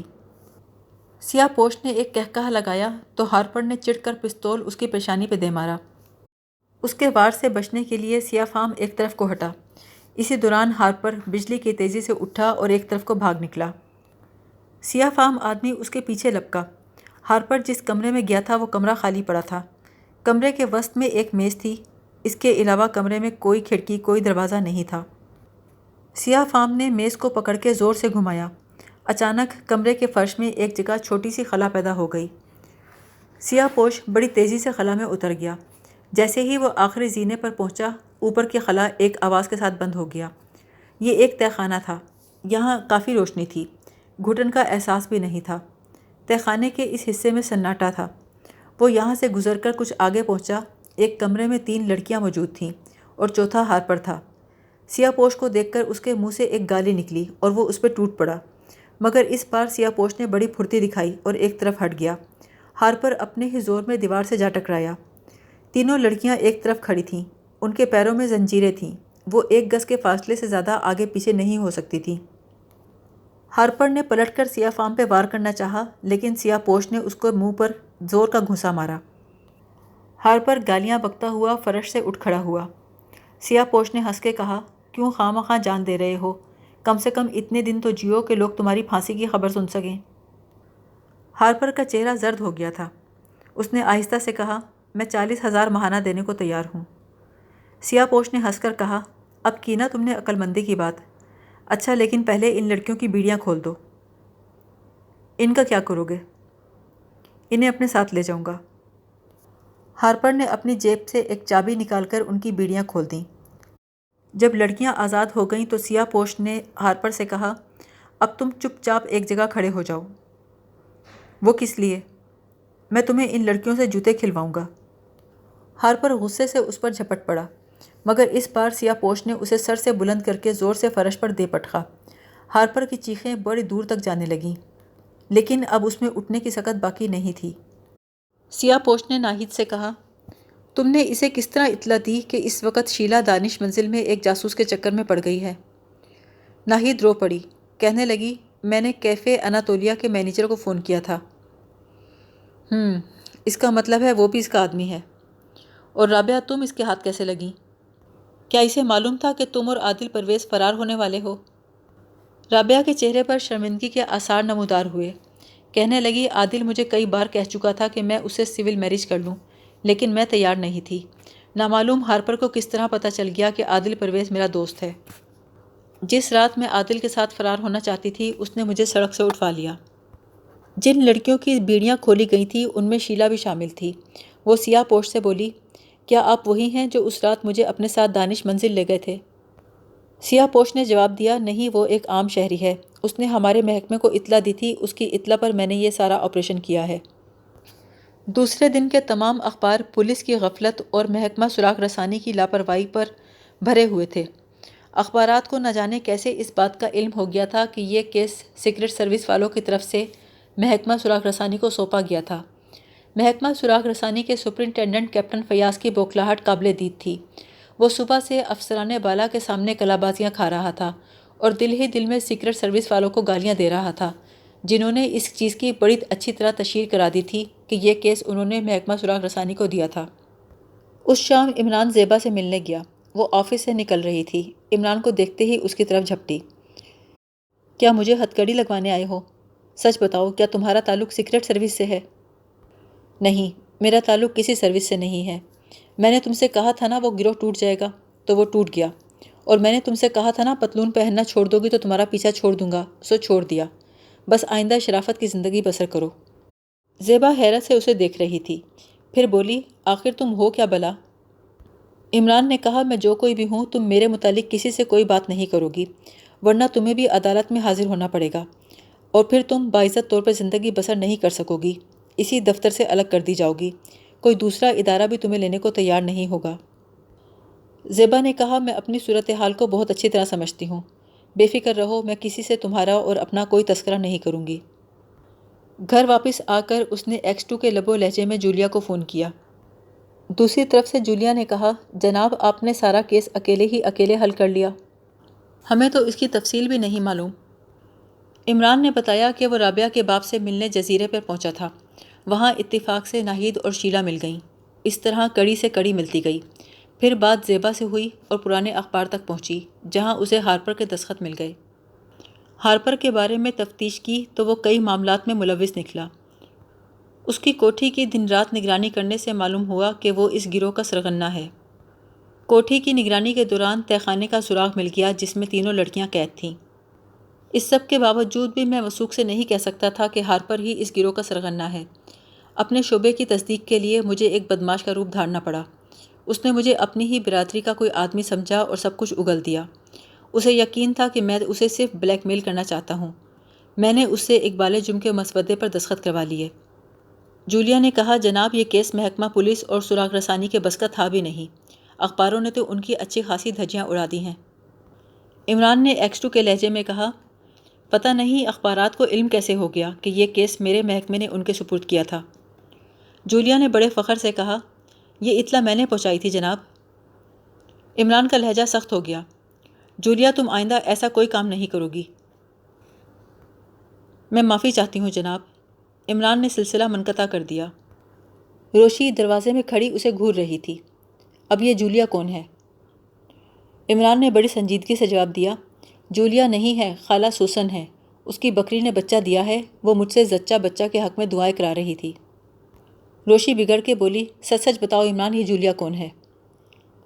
دیکھو روشی، یہ بتانا بہت ہی مشکل ہے، ویسے میں تمہیں اس کے نواسے کا نام بتا سکتا ہوں، مگر تم یہ سب کچھ پوچھ کر کرو گی کیا؟ میں تمہیں آوارہ عورتوں کے ساتھ رہتا نہیں دیکھ سکتی۔ اچھا، تو کہیں سے کوئی شریف عورت لا دو۔ پھر عمران زور سے بولا، کیوں بے سلیمان کے بچے، تو کھڑا کیا سن رہا ہے؟ روشی نے پیچھے مڑ کر دروازے کی طرف دیکھا، اتنے میں عمران کھڑکی سے باہر نکل گیا۔ سلیمان کا دور دور تک پتہ نہیں تھا۔ روشی بڑبڑاتی ہوئی واپس چلی گئی۔